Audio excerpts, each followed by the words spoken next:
The seagulls follow trawler. It's because they think sardines will be thrown into the sea. Thank you very much.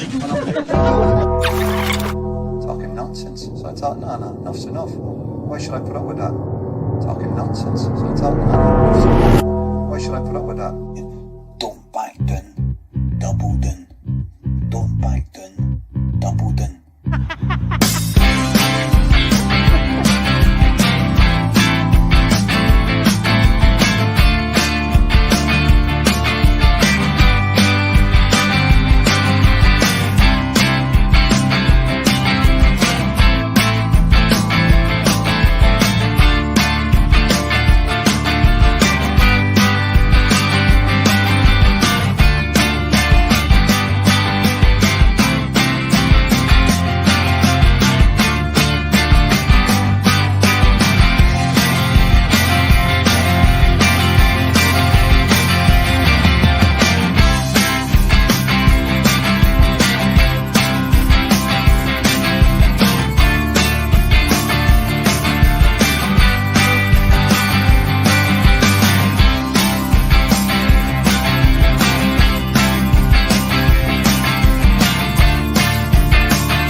Yes, ladies and gentlemen, it is once again Friday night. It is the Bustalgia World Tour continuing. The flux capacitor is fluxing right now. We're going to rev that engine to 88 miles per hour. We are going to time travel back to 1997-98 season.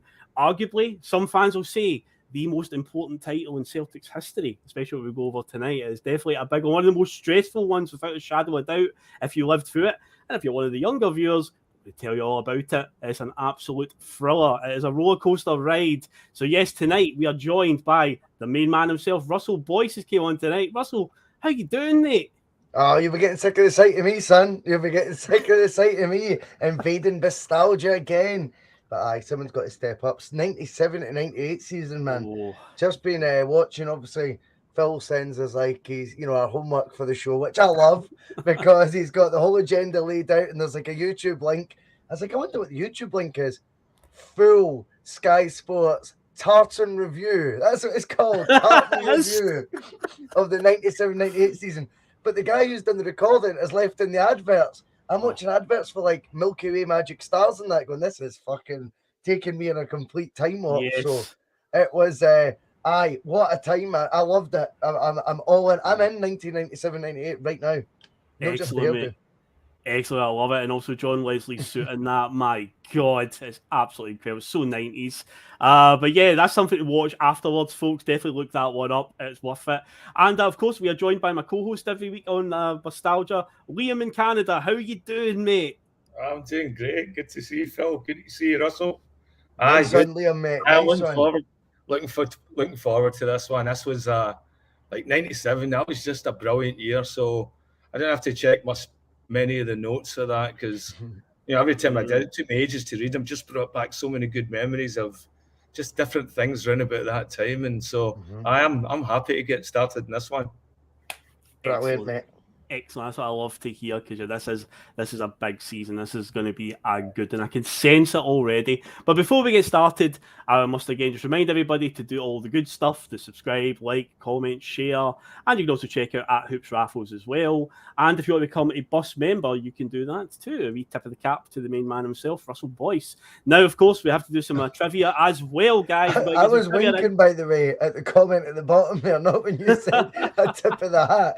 Perfect timing, mate. Perfect. Just in case anyone misinterpreted that, you know. Fucking Well, I hell. suppose you've got a bit of disclaimer out there. You know what the internet's like. So what Ah, pile be like. that You've fucking got little to, mate. bastard. Right, I've got some trivia for this to start tonight, guys. Something that's quite topical to something that happened this season. So there's only 5 answers to this one, guys. I say only 5. Whether they're easy or not, I don't think it's too bad, this one. Okay, so during this season, there was a game where Harald Brattbakk scored 4 goals in the one game against Kilmarnock, right? There have been 5 players since then, since that one, that have scored 4 or more goals in a Celtic game.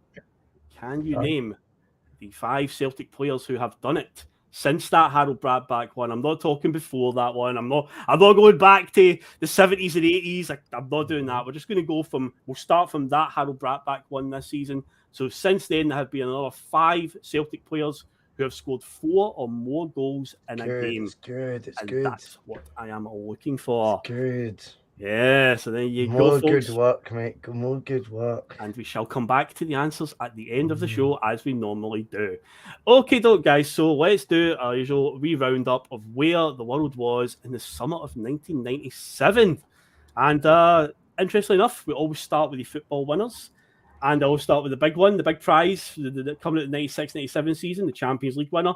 And this is quite a topical one for Celtic because there's a player in this final is about to play a big part in our season, because this is the year that Borussia Dortmund triumphed over Juventus, beating them 3-1 in a final in Munich. It's remembered for the substitute Lars Ricken coming off the bench and scoring with his very first touch, where he lobbed Angelo Peruzzi from about 25 yards. Absolutely caught him flush with it, just dinked it over him. Peruzzi just stood there and watched it. I think Karl-Heinz Riedler scored the other 2 in the night. Yes. But I love the Dortmund kits, that neon yellow. I really wish that Dortmund would go back to the neon rather than the sort of like flat yellow with black. Yeah, I really like the neon one. It's iconic, man. It really is.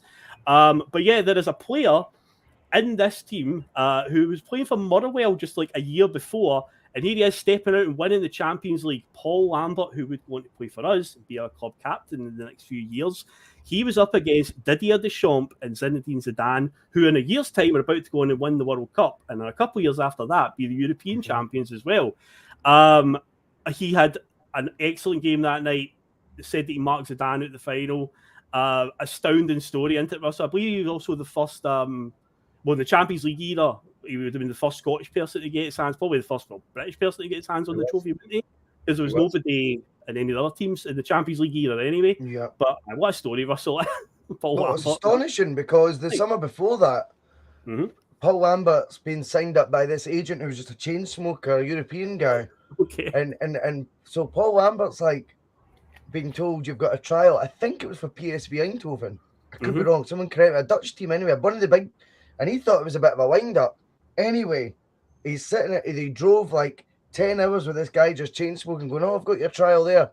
Then before you know it, this agent who's very unassuming, not the guy that you would think he was, randomly gets Paul Lambert a trial at Dortmund. Now, bear in mind, Paul Lambert is when his career trajectory was St Mirren, Motherwell, and now he's on the free transfer list. So PSV Eindhoven, if it were them, I think it was them, and Borussia Dortmund weren't quite on his sort of radar. He wasn't quite expecting that.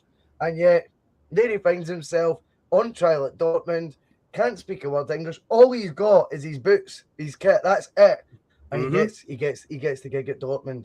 And within 12 months, plays the fixture of his life. The game of his life, and proudly walks away with the Champions League medal. I mean, very quickly, Paul Lambert, as you said, that he signed for Celtic later on that season, Phil. I mean, we need to get real here. When will you ever see Celtic signing a reigning Champions League starting midfielder, like Champions League final starting midfielder? I mean, what would that be? The equivalent of Casemiro choosing Celtic instead of Man United this summer? Is that in current football? That's the equivalent of. It's an astonishing piece of just amazing. And do you know what? I think it's so cool. I think it's so cool that he won the Champions League, and he won it in style, because he can always look back at that fixture and go, look who you were up against, you know, and you held your own against them. And then he was only allowed to leave on his terms because of the contribution he'd given Dortmund. That's how we got him so cheap, Paul Lambert. But yeah, I just think an astonishing thing to think it's, you know, in our lifetime have signed a Champions League winner, a bona fide Champions League winner, a current Champions League winner, not, he won that 10 years before and then he came to us, you know what I mean, in these later years. Peak prime Paul Lambert joined us as a Champions League winner. That is so cool. Aye. And Liam, it's not even like he's one of these he trotted on in the last minute of the game as a substitute and happens to pick up a winner's medal as a result. No, he was justifiably brilliant in that. He's up against Deschamps, Zidane. I think Antonio Conte might have been playing in the middle of the park for Juventus at that time as well. They had Angelo Di Livio as well. He was a midfielder that played for Juve at that time. I'm trying to think of other midfielders that would have been around about him, but up against him. So, on merit, man. You know what? I mean, how is he no celebrated in Scottish film like Rocky Balboa, you know? Like, that's not a story when you look at it. That's pure Roy the Rover's stuff. It is. I mean, that should be like one of the iconic sports films of all time. And we don't talk about Paul Lambert's career that much. And you look at it, it's actually really remarkable, you know? It is. And so, whole thing with the agent, drive them around, that is a pure Hollywood story. Come on, Hollywood, pick up the phone, get on the phone. An agent he doesn't even know. He's just fucking puffing fags. Just bang his like, Lambert's like, who? He's like, Dortmund next, Paul. Dortmund next. He's like, get you to fuck. This guy's on the wind up. Right. He's a man of his word, he got him. Yes. 2 weeks. But we will be coming back to Paul Lambert later on. So he's about to play a very significant part in the upcoming season for Celtic. But yeah, he is he's on our radar in the next couple of months. Now, as for the other two big European trophies, because yes, there was 3 tournaments at that point. We're back in the 90s again. This is a bit of a rarity, and I don't think this happens much in European football because Dortmund, obviously, they won the European Cup. The UEFA Cup was won by their biggest rivals, Schalke. That doesn't happen too often where two teams that are big rivals end up winning a European trophy in the same season, because Schalke beat Inter Milan in the UEFA Cup final over 2 legs. That's when the UEFA Cup final was a 2-legged affair. And that's also a German team beating an Italian team in the final. Just weird how that's all married up. And as for the Cup Winners' Cup final, this was the year that Ronaldo, Brazilian Ronaldo, the original Ronaldo, was unbelievable at Barcelona, and he signed off his time at Barca by scoring the winner in the Cup Winners' Cup final in Rotterdam and completed a treble for Barcelona that season under Bobby Robson. They won the Cup Winners' Cup, the Spanish Copa del Rey, and the Spanish Super Cup. But that was his last goal, and his last contribution before he transfers to Inter Milan this summer. It's weird in my head. I always feel like Ronaldo was at Barca for more than just a year. I mean, you look at his numbers, about 46 goals I think he scored over the calendar year, and it's like insane. And we've talked about him on the World Cup nostalgias we've done again, Russell. If you a player of his caliber in the current environment of football, he would break the Neymar transfer record of 200-something million. He fucking would. Absolutely obscene. I think you look at the numbers that Messi and Ronaldo got, and you never Cristiano Ronaldo got. You never take anything away for that. Yep. But you know, you look at the tackles that were allowed back then, Liam. You look at the pitches, the standard of quality of pitches back then. It was nowhere near, even in the 90s, nowhere near the same. You know, you imagine that Ronaldo R9, you know, the what's he called, El Phenom, something like that. You know, and it's El like Phenom. Obviously the phenomenon is what he's meant to be called. You know what I mean? And it's like you imagine him in all these easy days where there's no hard defenders. Defenders aren't even like to tackle you. The pitches are all like bowling greens. You know what I mean? He's like, honestly, if they only managed to get in the 50s and I was getting late 40s back then, I think he would have got more goals than either Cristiano Ronaldo or Messi. That's the honest truth. That's not being romanticism about Ronaldo. I genuinely believe that in our era with those conditions, he'd had a field day, Liam. He was such a mixture, a combination of skills. And he was a savage in front. You know, he bullied defenders.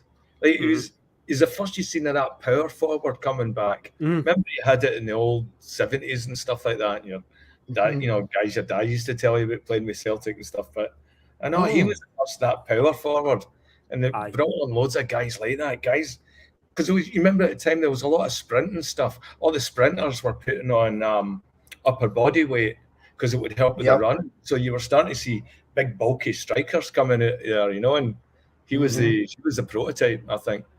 Yeah, that's a good point because he was such a contrast with the Brazilian legend at the time, Romario. When you consider you compare and contrast the two, and I think you're right. He heralded that new era, that new type of player. But I say that type of player. I also caveat that with he was a complete one-off too because he was a maverick. Also remember as well that 97-98 season. He's 21. Jesus, the whole world in front of him, ready to take over. And they talk about like Haaland going to Man City right now, being a youngster, and they can't believe it. He ain't 21 doing that at Barcelona. You know, that is scary good. Scary good. Absolute. Just a joy to watch. But yeah, he caps off his time at Barca by winning them the Winners' Cup and a treble for Bobby Robson. And even after delivering a treble, they kind of done the dirty on Bobby Robson and sent him upstairs into the director's role, and Louis van Gaal came in. But that's another story. You should definitely check that out if you've not seen the Netflix. I think it's on Netflix, on Amazon Prime.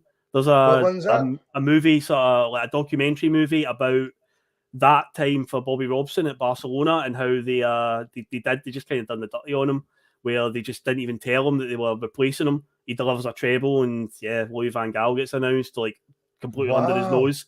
Yeah, totally. And it was also Bobby Robson that worked with Ronaldo at PSV Eindhoven, so he knew all about him when he brought him in. So I've got this boy that I worked with at PSV. He's going to be a sensation, and he was right. He was very right on that one. But it's definitely one to look at. It's either on Netflix or Amazon. There's a story about Bobby Robson's time at Barcelona, and the club completely shafted him. Did the translator keep his job under Van Gaal? I think Mourinho did keep his job under Van Gaal. I'm sure I've seen images with Van Gaal sitting on the bench and Mourinho's there. I think the translator was Jose Mourinho for it was Jose Mourinho. Yes. What a fucking team that is in the dugout. You know what I mean? Isn't it? Oh, unreal. No surprise he went on to do no bad at management, eh? That old management. Aye. Even learning off Van Gaal, who came in next, because he just won the Champions League with Ajax, with that young Ajax team. So a lot of good minds to pick, a lot of good ones. But we'll move on and just take a look at some of the other big winners. In England, we had Man United winning the title again. They finished 7 points ahead of Newcastle. Arsenal and Liverpool, who all tied on the same points. Chelsea won the FA Cup. They beat Middlesbrough 2-0 in the final. Middlesbrough actually got relegated that year and got to both cup finals. This one's remembered for Di Matteo scoring an absolute wonder goal after 42 seconds. Pinged in off the crossbar.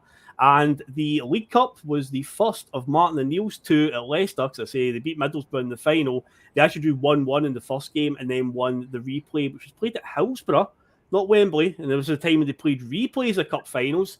But yeah, Leicester picked up the League Cup in the 96-97 season. Steve Claridge scored the winner in the replay. Now, as for in Scotland, wasn't a good one for Celtic, unfortunately, because we're just off the back of a quite disastrous campaign.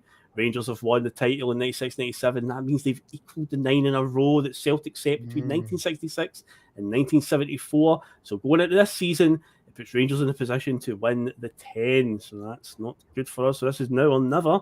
The Scottish Cup was definitely one we should have got our hands on as some sort of consolation prize, but we blew that because Kilmarnock beat Falkirk in the final. We lost to Falkirk in the semi-final. After doing the hard work of putting Rangers out in the quarterfinals, we then lost to Falkirk, and that's ultimately the game that cost Tommy Burns his job, because he was sacked after that one just like a couple of days later, and Billy Stark was in charge for like the last couple of games. And as for the League Cup the season before, Rangers won that, beating Hearts 4-3 in the final. Across the continent, the other big winners were Italy won the league. Juventus won the league in Italy. Real Madrid won it in Spain. Bayern Munich won it in Germany. Monaco were the winners in France.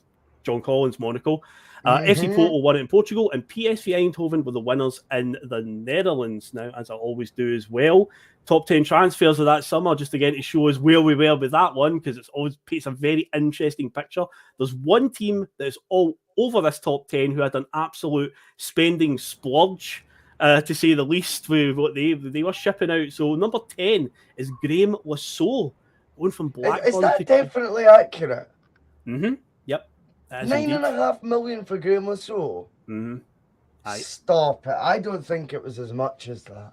According to Transfer Market, it's got all the archives going back. I think they're taking the piss at you, mate. I think they know you do Bustalgia and they're trying to sell you. They're trying to sell you up this morning now, Phil. You're getting too many viewers, mate. And the Transfer Market have went, do you know what? Let's just throw a curveball in there. I can't believe it. The game was worth that much, probably not. But I mean, this isn't even Chelsea under Abramovich. This is still Ken Bates Chelsea. But I debate that. Yeah. I'm not convinced by that one. Well, apparently so. I think I would remember if he was 9.5 million. Well, say 9.5 million for Graham Lesotho. That would be the worst business ever. Yeah, well, I'm just going by the website Transfer Market. That's the one I use. They've got all the archives, so we'll just take the word for it on this one. Okay. Number 9 was a guy named Roberto Rios, went from Real Betis to Athletic Bilbao for 10.8 million. Ibrahim Ba, Bordeaux to AC Milan for 10.8 million. Christian Carambou from Sampdoria to Real Madrid for 11.25 million. Juninho, who would play a part in our futures, he went from Middlesbrough to Atletico Madrid. This was the first time he was at Middlesbrough, so he played for them 3 times. This is for 12.4 million. Then Atletico Madrid signed a guy named Rade Bogdanovic from a Japanese team called Jeff United Shiba, 15.6 million. And I was like, from the Japanese league, and that's 2 players on this list that Atletico Madrid have spent mad money on. And then number 4 in the list, Atletico Madrid again purchased Christian Vieri from Juventus. Like, Atletico Madrid are going absolutely mental in the market in this summer. Now, number 3, I can remember at the time when I got told this by a friend, and I genuinely thought it was a wind-up, because obviously Barcelona have just sold Ronaldo, and they've just bought a player named Rivaldo, and I was like, you're joking. My friend told me this. I was like, that's a wind-up. It's like, you've sold Ronaldo and bought Rivaldo. I was like, what is this? But it turned out it was very, very true, because yes, Rivaldo joined from Deportivo La Coruña for 21.1 million. Sonny Anderson, do you remember him? Monaco, Barcelona, 23.6 million.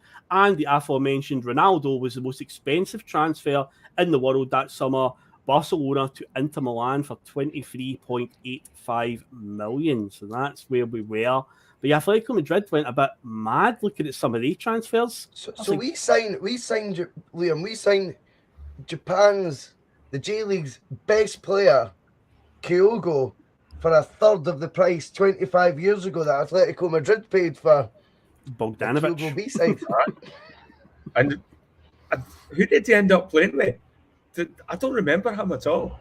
I know the name, the second name Bogdanovic. I definitely know that. He's got to be a Yugoslavian international, but he was playing in the Japanese league when Atletico Madrid signed him for that price. I was like, so much. I was like, okay, that's a weird one. But yeah, okay, we'll just go with it. But he transferred that summer. But yeah, mad window for Atletico. But yeah, the big story, of course, is Ronaldo getting replaced by Rivaldo. So Barcelona with that one. I said, when I get told that, I genuinely laughed and thought that was like a wind-up. I was like, that can't be real, you know. It's literally the same name. But we'll just go into some other headlines. Something that's actually topical. There was actually a big news headline in the summer of '97, which is actually, I say, a bit topical what's going on just now. On the 31st of August 1997, that's when Princess Diana was killed in the car crash. Now, what was that relevant for? It had a knock-on effect with us because it resulted in a game getting postponed for us due to national mourning. We were meant to be playing Rangers that weekend. The game got put back. And as we're going to talk about later on, it might have been a good thing, because the way we started the season, and this would have been the 4th fixture of the season, given that we lost the first 2, it kind of worked a wee bit in our favour to put that one back a little bit, because when we did get around to playing them, we got a very, very important point. But that's the reason why we play Rangers twice in November in quick succession. The original fixture was supposed to be on the 31st of August 1997. In the early hours, people woke up to the news that Princess Diana had died in that car crash in Paris, and of course we were sent into national mourning, and we were told not to play the game, so the game called off. So that was like the big news story. So we'll go on to what has happened in the world of music, because Russell, this is summer where Be Here Now got released, Oasis's third album. I think we've talked about it before on Bustalgia, but what was your opinions on it? Because if it was the first album, maybe, or it wasn't Oasis attached to it, it'd probably get a lot better reviews. But because it followed the 2 albums beforehand, definitely maybe, and What's the Story, Morning Glory, gets panned a wee bit, doesn't it?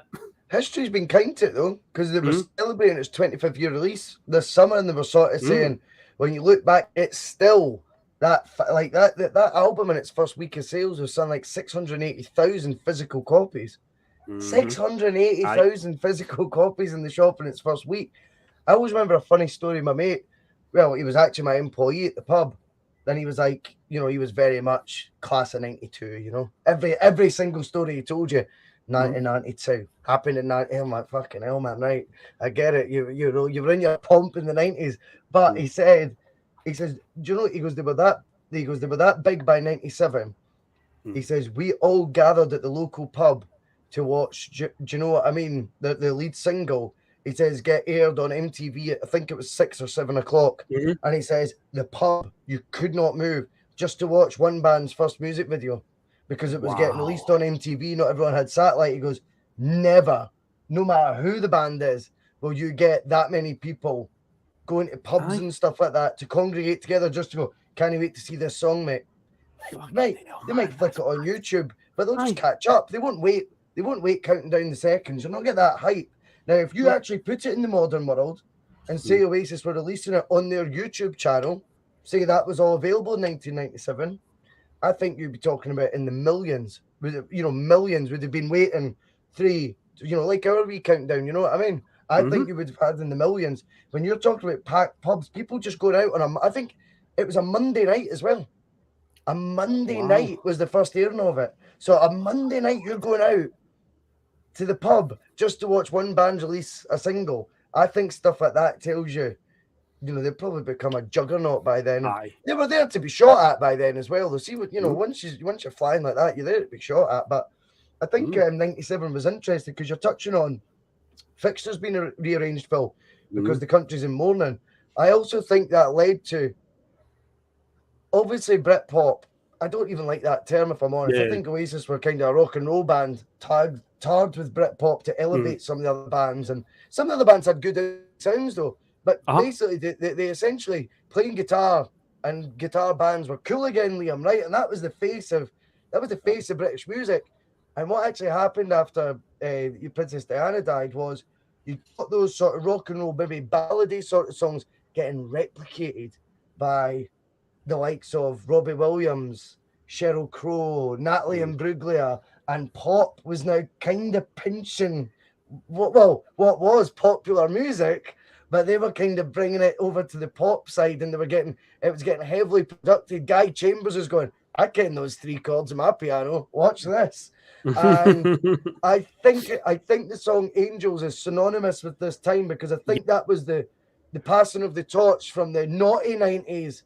It was now going back. Britain was reverting back to going, we just want Top of the Pops to be our, produced pop stars again. The rock and roll rebellion had fizzled out, I think, or maybe been put out, you could say, because of the death of Diana. Everyone was looking now for, everyone's going, oh, we don't want that harshness anymore. We want, Britain goes to like type as a musical thing. Do you know what I mean, Liam? They go, we just want that easy Ozzy pop stars. Yeah, there's a cultural theory called it's like 11-year spectrum of how you can tell culture by 11 years, and it's a pendulum. It goes from it's the punk hippie consortium or something like that, and it's like it swings from punk to hippie, And I think what you're seeing now with the similarities in what that is. It's the media. Who owns the media gets to dictate what's the popular culture, and at that point. It wasn't that people stopped liking guitar bands and things like that. No. It was that they didn't have the same access to the media as a Spice Girls or a Britney Spears and something they could control, Aye. I get what you're saying, but even see when you think about take that sort of music by then was becoming you were seeing guitars in the videos, whereas before they'd been all pop. And I think the movement that the rock and roll was doing then, I think a lot of very clever, very rich, music producers, I'm not saying Peter Waterman or whatever, but you know what I mean? I think that type, I think are going, bingo, I know what to do here. And then Robbie Williams, I mean, he really did come in at the perfect storm. He was doing that sort of really overly produced sort of 3 chord sort of wonders, but then he had that ballad Angels, And I think that just was perfect timing with, I know Candle in the Wind is the song synonymous to Diana, but if you look back at it, Angels, when he released that, was perfect timing. I think perfect timing to capture the mood of the nation. That came out that year. You know what else you saw that year as well that reflective of that culture was you started seeing British video directors. Some of the videos that were coming out of Britain were unbelievable. The guys like Chris Cunningham and stuff doing like the uncle stuff, and you know, it was like, so what we were seeing in film and all that. There used to be this videotape thing that used to go around. It was called Shots, and it was all the best cinematography and ads and rock videos and stuff. And it break it down and show you how it was done, and you know, and it was unbelievable. Everybody's, you know, that's what I saw big.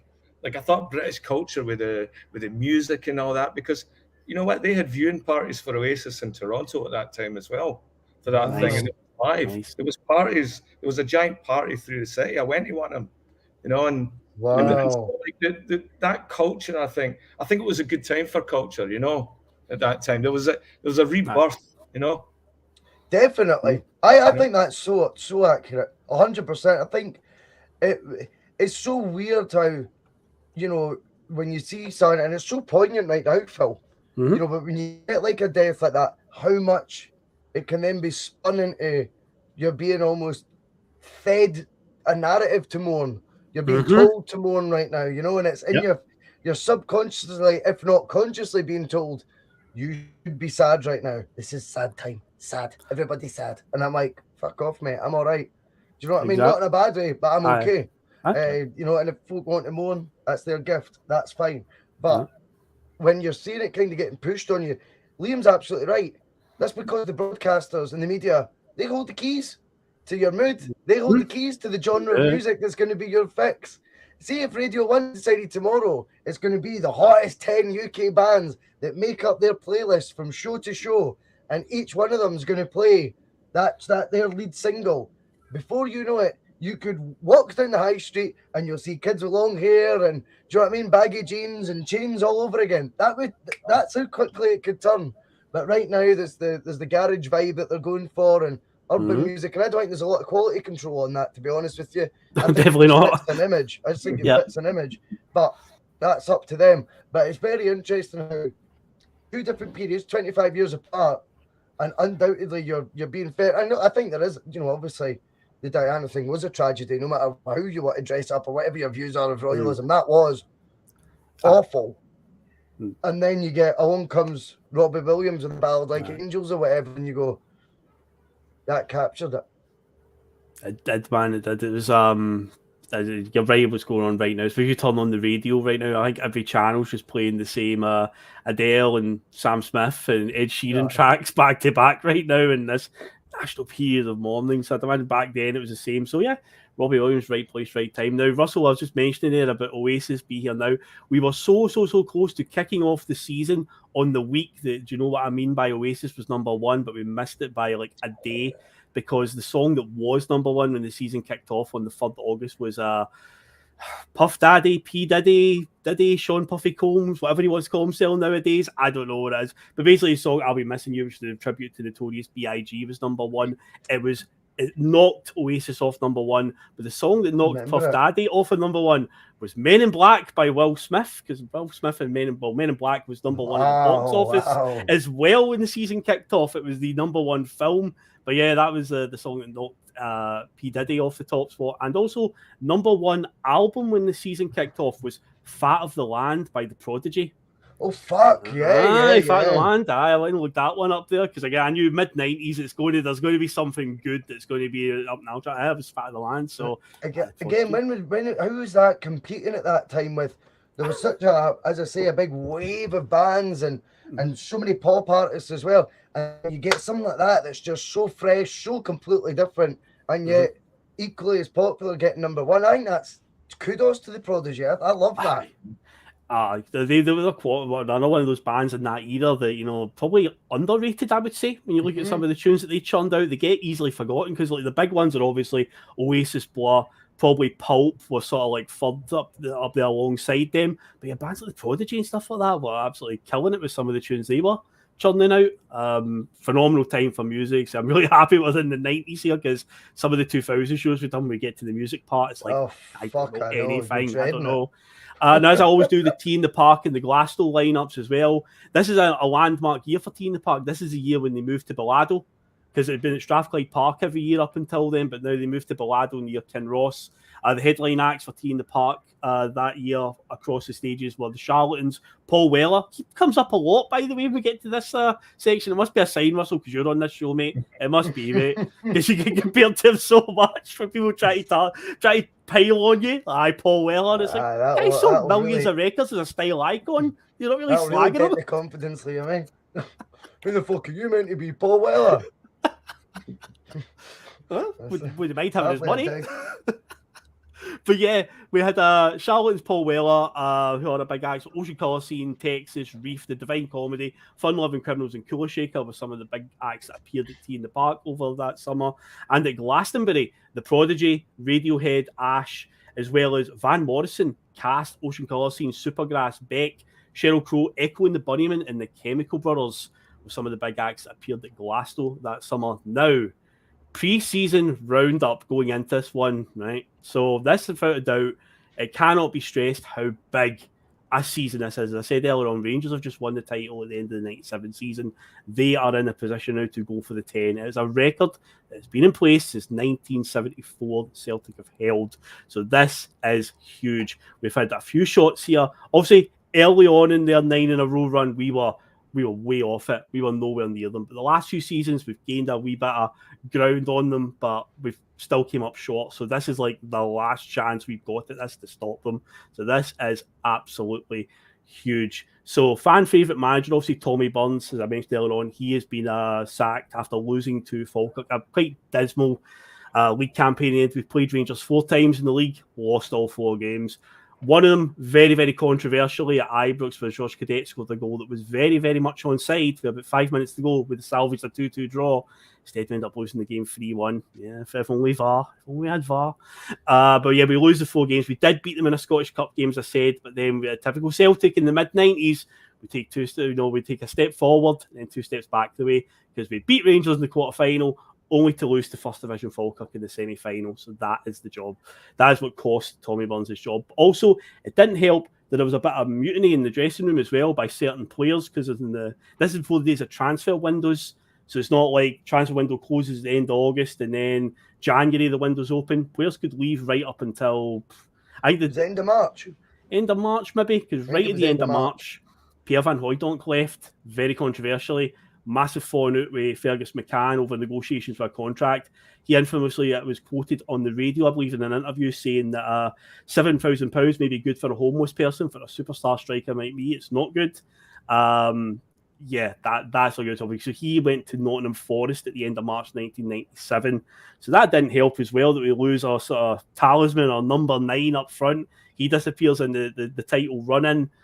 But yeah, that was a real sickener for me, because Van Hooijdonk was my guy. He was like my first big Celtic hero following him. Right. So when he left, I was absolutely gutted, because that season he was still banging in goals for fun for us. He'd also got the whole free kick technique down to a T as well. You know, I think a free kick was more dangerous for him than a penalty, because he could just bang them in from like 25, 30 yards, no problem at all. But yeah, following that and Tommy Burns leaving, McCann decides in this summer there's going to be a massive, massive upheaval compared to how Celtic have operated throughout the 90s. He's going to take them in a completely different direction. He's always had a vision. He talked about this in interviews. His idea how he wanted the club to be was a head coach and somebody above them, which nowadays we would call a director of football. It was a very continental idea. So the head coach deals with just football matters. All they're there for is to coach the team. The guy above him, director of football, or as Fergus McCann made the position, general manager, will deal with things like contract negotiations, transfers, and so forth. They do all that. So the first move was he brought in the general manager, and he appointed Jock Brown, who was a TV commentator and journalist as well. But yeah, it was I remember at the time it was a very controversial move, wasn't it, Russell? Because you're like, if they're going to bring in somebody, you expect it to be a guy who's currently within the game, as in a manager of some kind. And when they picked a guy that's a TV commentator, essentially, because that's all I would have known him, so I was like 12 years old when this happened. But yeah, Jock Brown, I think, was BBC's main commentator, it might have been at the time. But yeah, it didn't go down well in the eyes of many fans, did it? Well, I was even slightly younger than you, Phil, so I would rather Liam's take on it to be honest with you, going first, and then I'll kind of try and follow your lead, Liam, because my perception on it would be a pretty naive one, similar to you, Phil, to be honest. Yeah. Well, it was funny because we were looking. He didn't come across as Celtic minded. That's probably the best you could say at that time to sum it up. And I remember him being in the media and you taking us to task for all sorts of things unfairly, I thought at times as well. So it was one of these things when, we found out about that time. It was like, right, so is that a good thing or a bad thing? Because remember, his brother was the Scotland manager. Craig. Right? Yep. Craig Brown. Yep. So it was his brother as well, right? And he'd never really been, you'd think an ally of Celtic at that point, never seemed to favour us or like us or anything like that. So yeah, it was suspect. But the other part of it was, at the same time, we'd want to be taken seriously as a modern club. So the appointment was key. And then when they brought in Wim Jansen, so do I reveal the ending here? But spoiler. we do ending. And they brought Jansen in as well. It seemed like, okay, well, maybe that's the strategy. Those two are going to play off each other. And then it was like, okay, well, that sounds what a modern football team in 1997 should be doing. Because at that point, we had a very modern looking league and we wanted to be taken as a modern team back then, So that was the anticipation. Okay, well, maybe this is a good thing. So it was very much a wait and see, There wasn't any like banners or anything like that. Well, no, that I know of in Toronto, You guys might have difference. It was during lockdown. I found out a wee bit more about it because I remember my honest opinion at the time was the commentator. That's random. Of course, I'm at 10 years old, not taking into account a lawyer might be pretty handy to have on here, have on board, and it turned out very handy to have. As is the case why we got Henrik for £650,000. I don't know if I'm freezing there, by the way. Here and there, but I hear you just now. And it's dodgy, guys. Can you hear me okay? Do you want to jump out quickly and come back in? Right, okay, so if he jumps out just now, then comes back in, but I'll quickly just start. Can I add to that a second? Where Russell, where I think he was going, with him being a lawyer, look at the influx of foreign players that were coming into our club. They were coming from all over. They were coming from Holland, Italy, France. Not wee clubs and all that. People had serious agents with serious firms and all that behind them. And so that I think that's an interesting thing to factor into that as well. Whereas the football side had probably got so complicated administration-wise. All our talkings about Sion and Liga Warsaw with administrating. Yes. That this is now, a factor now. And so, and especially with the contract problems we had the year before, it did make sense to bring in a lawyer, and like Wim Jansen, as long as he doesn't interrupt with the football. Well, as long as he doesn't do that. Now, funny enough, I'm just going to quickly bring up a comment I've just saw here from Sean Barlow, who's saying, I'm too young to remember, lads. I know it's not this season, but can anyone explain what the full story of Jim Farry is? Well, you are in luck, Sean Barlow, because we have covered the 95-96 season on this series. So after this one, if you wish to watch maybe tomorrow, because it's quite a long episode again, as all of these episodes are, we've got the 95-96 one up on the channel. So you can find that one, mate, and it will tell you about the Jim Farry situation. But the sort of long and short of it is he purposely delayed the registration of George Cadete, and Fergus McCann was not having that and pursued it in the courts for many, many years after it, to the point where eventually we got Jim Farry ousted from his job. But yeah, it's a fascinating story and played a big part in the sort of end of that season. But yeah, we've done the 95-96 season, so definitely look that one up if you want more info on the Jim Farry thing. Now, Liam, we will go on to what Jock Brown's remit was. Obviously, he was involved in the managerial appointment process, the head coach appointment, rather. Say that's what Fergus McCann wanted to be, a head coach and a general manager as nowadays we call it, a director of football. So there was a few interesting names that were linked. And funny enough, I said earlier on, Bobby Robson had the dirty done on him at Barcelona. He was one of the names that was very strongly linked with us after the Van Gaal move at Barca, where they brought him in. Bobby Robson was maybe looking for a way out, but he did stay at Barca for another year as a going upstairs, but he wasn't too happy about it. And then you've got the Guus Hiddink link as well. Guus Hiddink was another name that was linked. And the Portuguese manager, Arthur Jorge, or it might be pronounced Jorge because he's Portuguese. But yeah, they were like the three sort of names that were really strongly linked in the press. And I think the press were really convinced it was going to be Bobby Robson. That was the one I think that was the real front runner. And they were shocked when on the day, it was the 3rd of July, 1997, when Wim Jansen walked into that press room at Celtic Park. Now, Jock Brown has talked about this in interviews and says he was very proud of the fact that nobody knew. He loved the fact because one of the things that Fergus McCann wanted to eliminate is he felt there was far too many leaks coming out of Celtic Park into the press. So they saw it as a sort of badge of honour that they were able to keep this one quiet from everybody. But I say the reaction initially from the fans was, who? And to be honest, a spoiler again for when we get around to it, what comes a year later got an even bigger who? So yeah, 2 years in a row they did that. But yeah, this is Wim Jansen comes in and he's appointed as the head coach. But for a bit of background, Wim Jansen did play in the 1970s Dutch team, the total football Dutch team, alongside Johan Cruyff, Neeskens, Krul, these type of players. And he also was in the Feyenoord team that defeated Celtic in the 1970 European Cup final. So there was a minor Celtic link. But another thing that Fergus McCann really wanted in his head coach was he wanted somebody, and maybe he was thinking this as well with the general manager appointment, somebody that's not got a Celtic connection, essentially, because it'll skew their decision-making at times. Sometimes they'll think with their heart more than their head.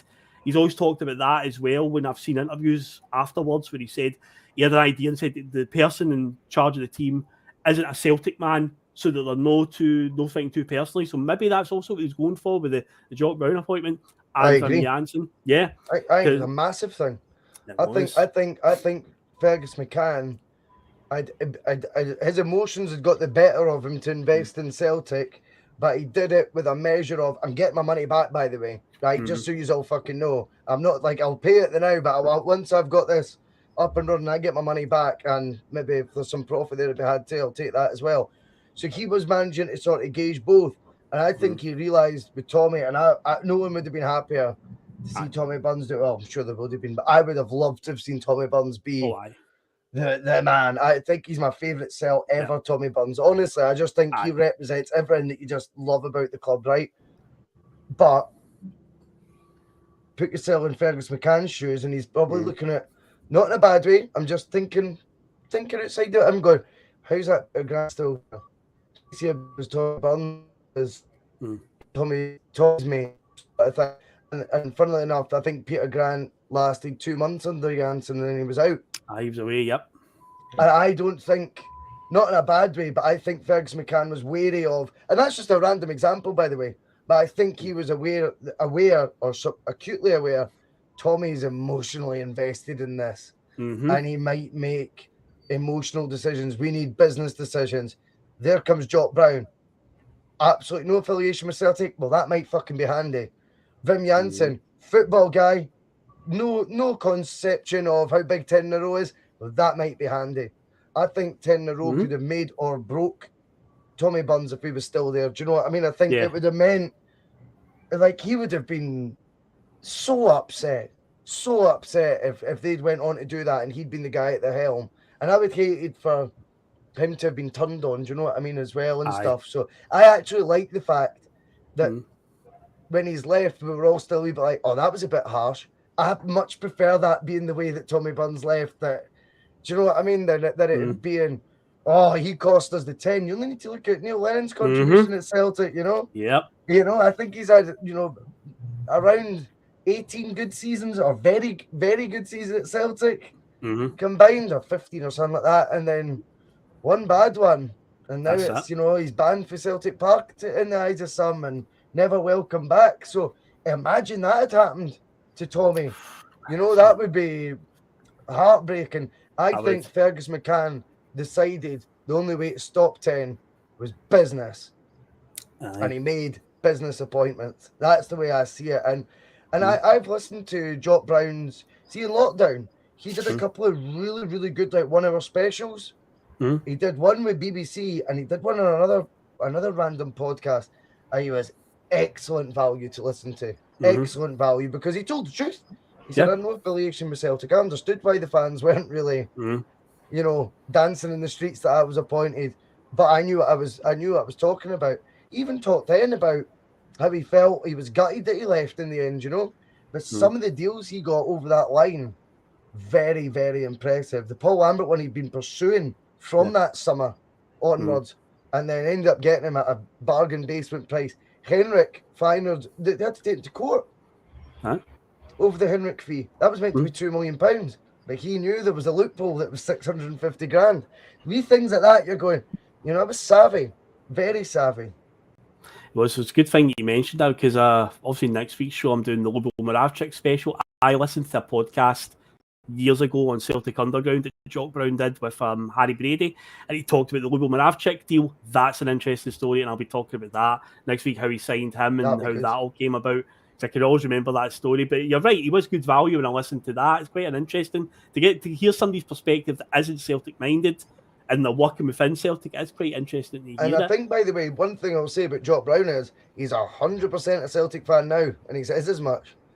He looks out for Celtic's results big time now. He says once it's happened, that's it. You're there. So yeah, I mean, I think he was a very, very, very, very easy target at times, because I think Craig Brown had been, he'd been recorded or something, singing some certain ditties with his Rangers supporting pals back in the day. And I don't mind.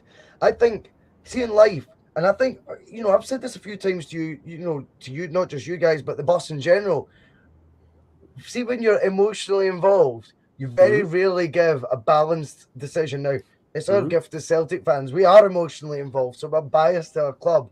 But one thing I will say is, I think, you know, in the present day, we're so emotionally attached because we're so grateful for what Ange has done, that I do think he might benefit, but actually it can sometimes be a bad thing, that no one's going to ever be willing to look, if there were to be a bad run of results, God forbid.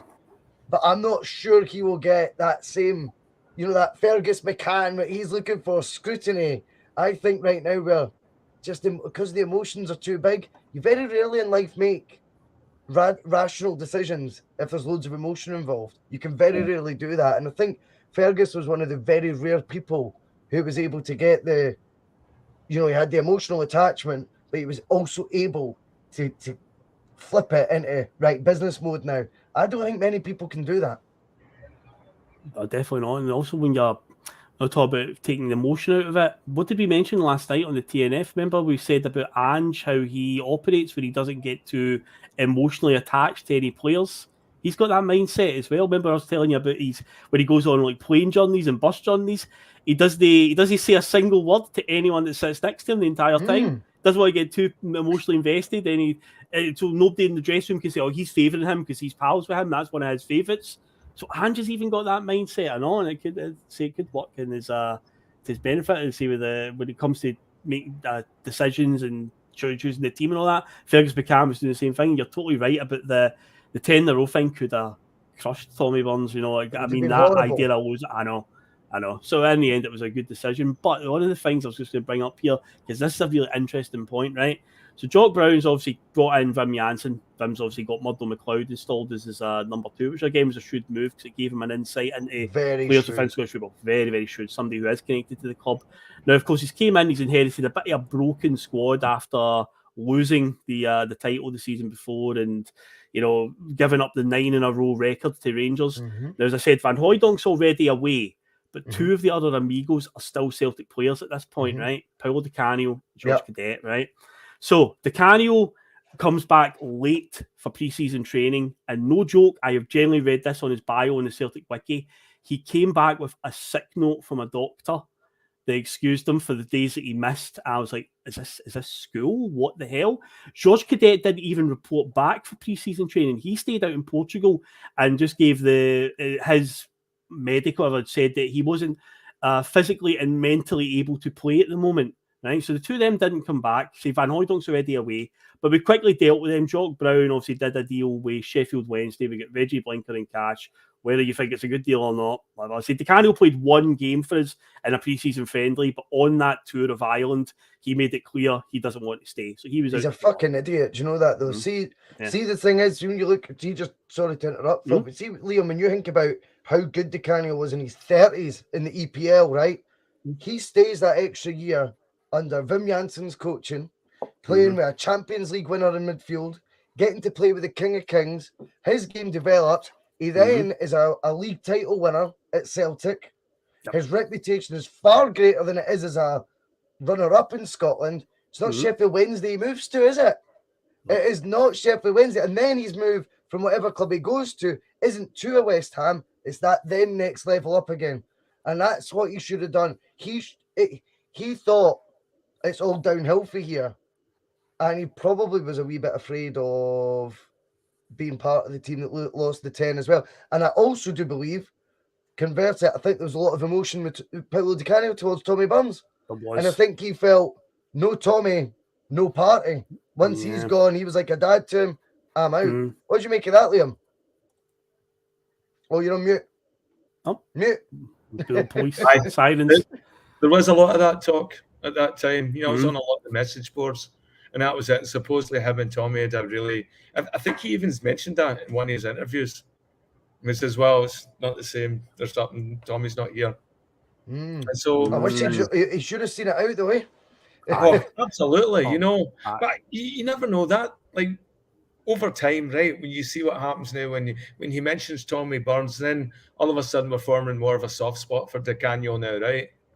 You know, because it softens that because he did it because he was really good pals with Tommy Burns and that. It didn't seem that at the time. Seemed like that's true.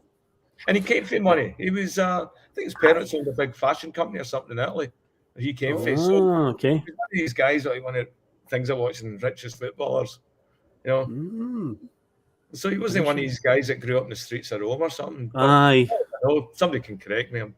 Okay. But no, he's came back, played one pre-season game against Derry City, but made it clear he's off. So I say they've done the deal with Sheffield Wednesday. As for Cadete, he didn't even return for pre-season training. He gets sold off to Celtic Vigo. Now, Russell, do you not find this interesting that over the years, and we've talked about, and you've said this on the bus a few times when it comes to people like, say, Brendan Rodgers and Neil Lennon, obviously, in the way that they've departed the club in these years, obviously contrasting ways. You know, a lot of fans have turned against Neil Lennon because of the way it ended sourly with the 10. People have turned against Brendan Rodgers because of the way he walked out and call him a rat and so forth. But see the way that all three of the Amigos left the club, it's a bit rattish as well. But I feel like over time, more so Cadete and Van Hooijdonk, less so Di Canio because of his political beliefs have came more to the forefront in that time. Celtic, by the way, so it was kind of... not our business anyway. Aye. It feels like that they get celebrated. I was saying to Liam before you came on at the start of the show, we were just talking before we went live. And I was saying, I remember there was a game before the COVID stuff, and Cadete came to Celtic Park one day to do the halftime windfall draw. He got a fucking hero's reception when he came on the park at halftime. It's like, but when you think about the way that they left, is this an example of just time being a great healer, or a younger generation of fan that doesn't know the full extent of it? Because the way the three of them all left was quite fucking bad. I think there's two sides. I think there were players that were very, very... You need to remember, at this point, Van Hooijdonk, Dutch international. George Cadete is Portugal's main striker, or one of their top three main strikers. And Di Canio...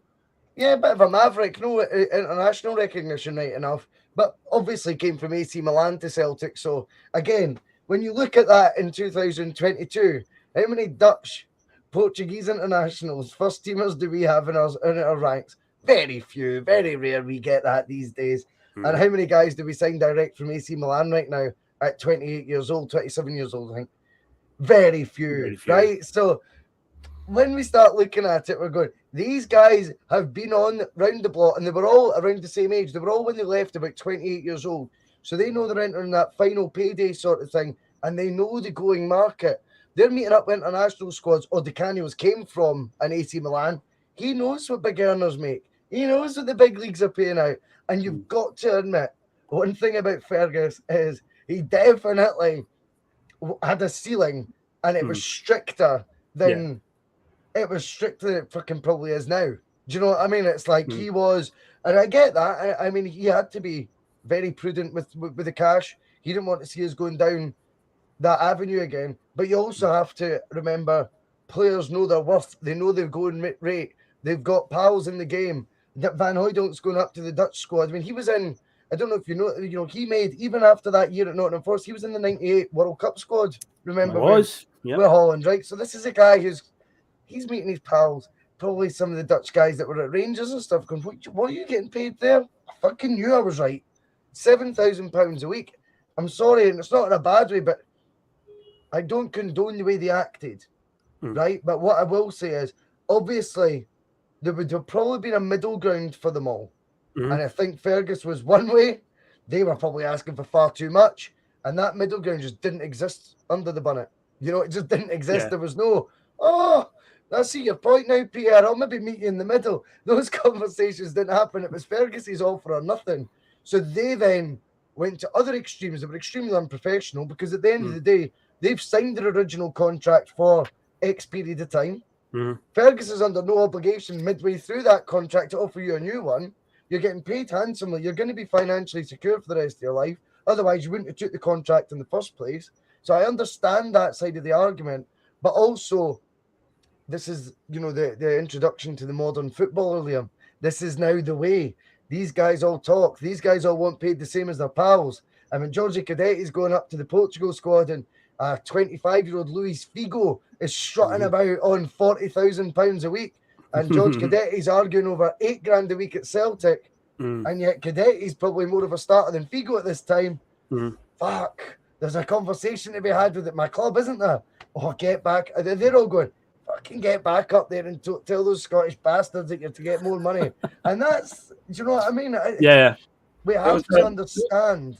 There was another narrative with Cadete as well, though, at the time.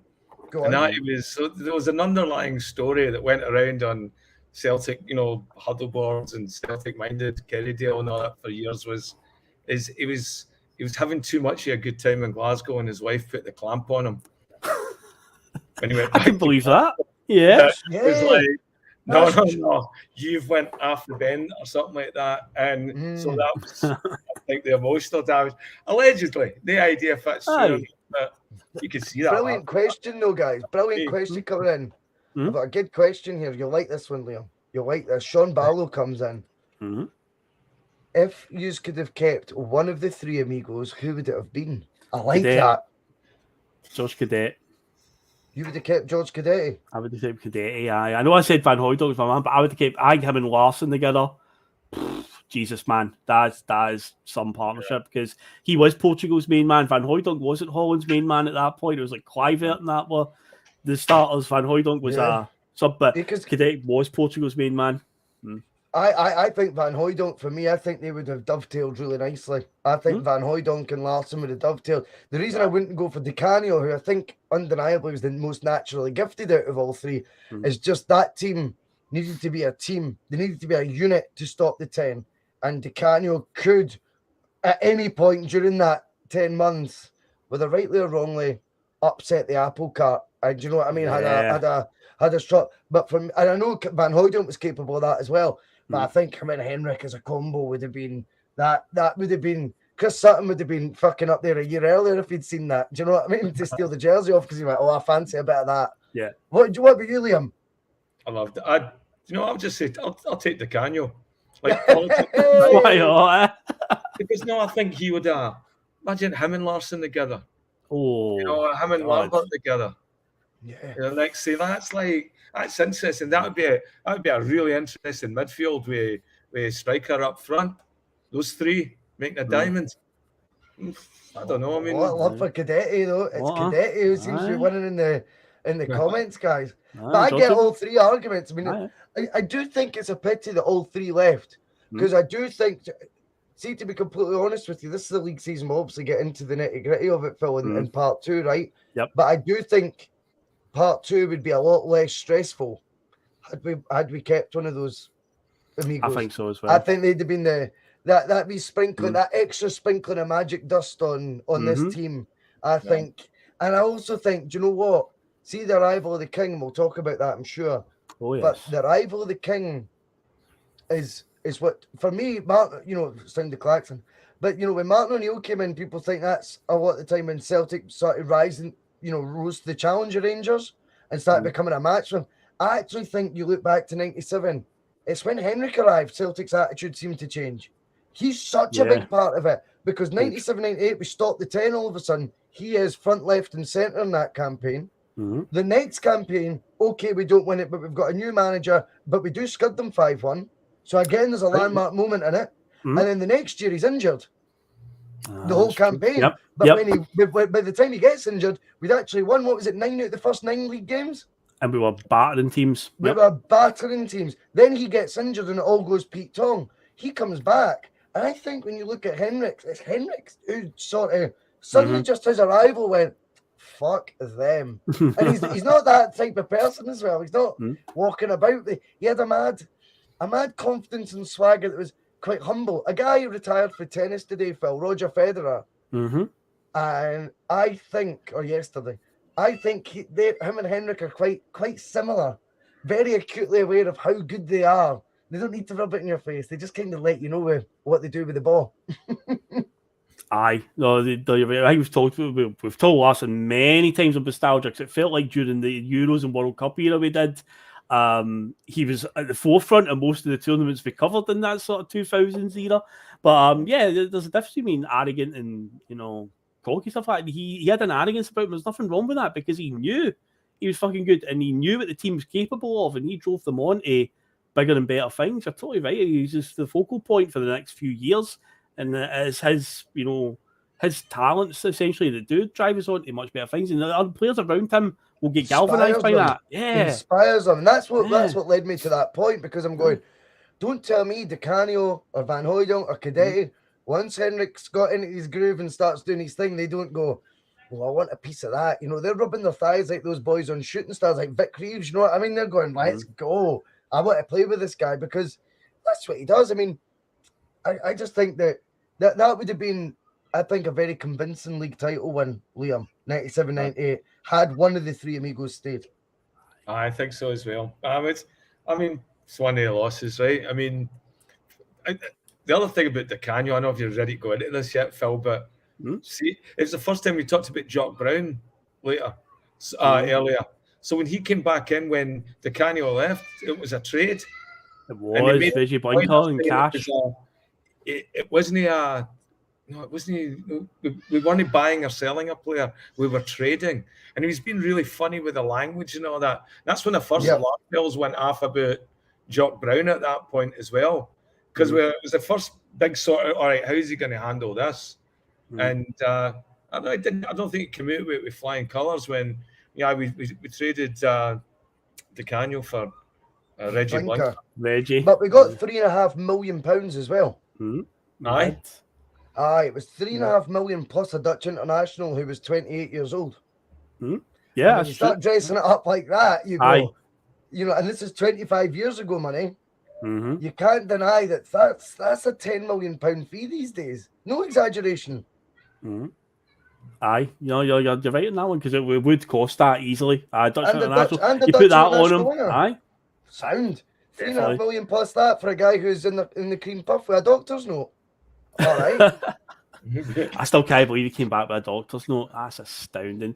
But it's just basically Reggie Blinker. Obviously, he's one of the players that comes in. It's all changed with the season. So other players that did arrive were Darren Jackson, Craig Burley, Stefan Mahi, Jonathan Gould, and as we say, some young man named Henrik Larsson turned up as well. There's no transfer windows, so as the season goes on, we signed some players further into the season, which include Mark Reaper, very pretty good player, Paul Lambert, and Harald Brattbakk, who would play a very big role at the end of the season in particular. Paul McStay hung up his boots as well at the end of the 96-97 season, so he's now finished up after consistent injuries throughout the 96-97 season. Now, of course, Rangers, as I say, got to keep an eye on the competition. They're obviously throwing everything at it for the 10, everything. But here's a fun fact for you. What they spent, as Russell told us earlier on, I'll give you the credit on this one, Russell, because you spotted it very well. What they actually spend in 97-98 is pretty much the equivalent of what we're spending now. And you said, what, that's 25 years apart? Mental. 25 summers apart, So the players they brought in... Yeah. Lorenzo Amoruso, Marco Negri, Sergio Perini, Tony Vidmar, Jonas Tern, Rino Gattuso, Antti Niemi, and Jonathan Johansson all joined. A couple months into the season, I'd actually forgot this had happened, Richard Gough returned from a short spell in the MLS. He'd left at the end of the 9-in-a-row season and came back, apparently due to injuries. I think it was a case of they thought they were going to win the 10 and they wanted Richard to be lifting the title at the end of the season, especially when you look at his celebration when he scored the goal in the first Old Firm of the season. And but I can't say Old Firm was 97-98. Amoruso was injured. Fit, so that's why I don't think he'd played the game yet. He got but Amoruso, £4 million. Negri, £3.75 million. Who was the other one? Perini, Sergio Perini for Juventus. Perini, £3.75 million. And then you're looking at these fees, you're going, that's what we spend now. This is 25 years ago. It's wild. I mean, even the Mark Reaper, £2 million coming in. You know, £2 million, that's more than what Atati cost right now. Right. You wonder how often Celtic can get away with that. You know what I mean? It's like, fucking hell. It's mad. And the thing is, it's just in general, this season is crazy. And again, it shows you what Scottish football was at the time. Hearts signed Thomas Flugo, who was an Austrian international. Stefan Adam, French striker that scored the win on the Scottish Cup final end of the season. Blackburn Rovers had won the league just a couple of years ago in England, and Mike Newell signed for Aberdeen. And he was one of Blackburn strikers a few years before. And it's like Aberdeen signing Premier League winners, Hearts signing Dean Windass as well, turned up at Aberdeen as well. Fucking, it was insane. We sold Brian O'Neill. We sold Brian O'Neill to Aberdeen for 750 grand. Jeez. Aberdeen's top signing this summer, which raised eyebrows, was their striker who cost 500 grand. 25 years later, we all went, oof, he must be all right if they spent $500,000 on him. And yet, that summer, they were buying players 750, 500. I don't understand what's happened with money. Alistair Jack keeps saying 1.5 million, boys say, well, we just watched the Tartan review, or whatever you're calling it, the Tartan Extra review. Tartan Extra. And I can assure you, 2 million is what they quote as the price for Mark Reaper, Alistair Jack. So I can go by that. The same way Phil goes by transfer market, you know. Exactly. I'm just going by transfer market. Now, we've really delved into this. This just went through the summer in 97. We've set it all up now, so we'll put in a quick musical interlude, get our breath back, only refill a bottle of water, and we'll be getting right into the 97-98 season, because we haven't even scratched the surface yet. So I've got to cue up the music, and we'll be back in a couple of minutes, guys. So see you in a mo. Some of his comments about me deliberately trying to cause controversy. Well, I work in the media now, and you've got someone sitting there next to you who's an embarrassment to the media profession. He's an apologist. He's a charlatan.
Right, let's get going before the copyright strike hits ever. So you need to be careful with that one, 'cause for some reason, YouTube, for some reason, even though you're okay to use the song, they don't seem to like that version that we use of the Chris Sutton bit on it. And if you play too many seconds of it, they seem to hit it weird. But anyway, yes, 97-98 season. We've not even fucking scratched the surface yet with this one. This is a biggie as well. So this headline, just imagine Twitter, because we always talk about this one gets said a lot. You know, because let's be honest, we've said this in the bus before. Football fans, we're a bit fickle. I just be Celtic. I mean, football fans in general, we're very reactionary. And of course, Twitter gives you a good gauge of that with the way things are nowadays with the social media world, you know, the instant reactions, the real-time reactions you can get to things happening in the world. And it's a good thing that it wasn't around at this point, because the start that Celtic make this season is absolutely calamitous. And even in that, Henrik Larsson, who of course goes on to be our best player of all time, definitely in our lifetime, the start he makes, if you could imagine Twitter in the first few weeks of this season, I don't think it would have been too kind to him, because he starts his first ever goal in a Celtic shirt was in the wrong net in a European qualifier against Tyrrell Innsbruck in the UEFA Cup qualifying round. But we did win the game 6-3 on the night. But yeah, he did have the misfortune, of course, of scoring an own goal. But he's more remembered, unfortunately, in his first game came on as a sub at Easter Road. We're drawing 1-1 at the time. He's only on the park maybe it's like a couple of minutes. It's quite quick from when he's come on. He gets the ball, turns around, doesn't see behind him that Chick Charnley's just standing in. He passes the ball right to Chick Charnley, takes a touch and just blasts it into the net. And we go and lose 2-1. And then we followed up the next week. Home game against Dunfermline. Andres Tom gave us the lead. And you think, right, okay, we're on the right track now. And we managed to lose that game 2-1.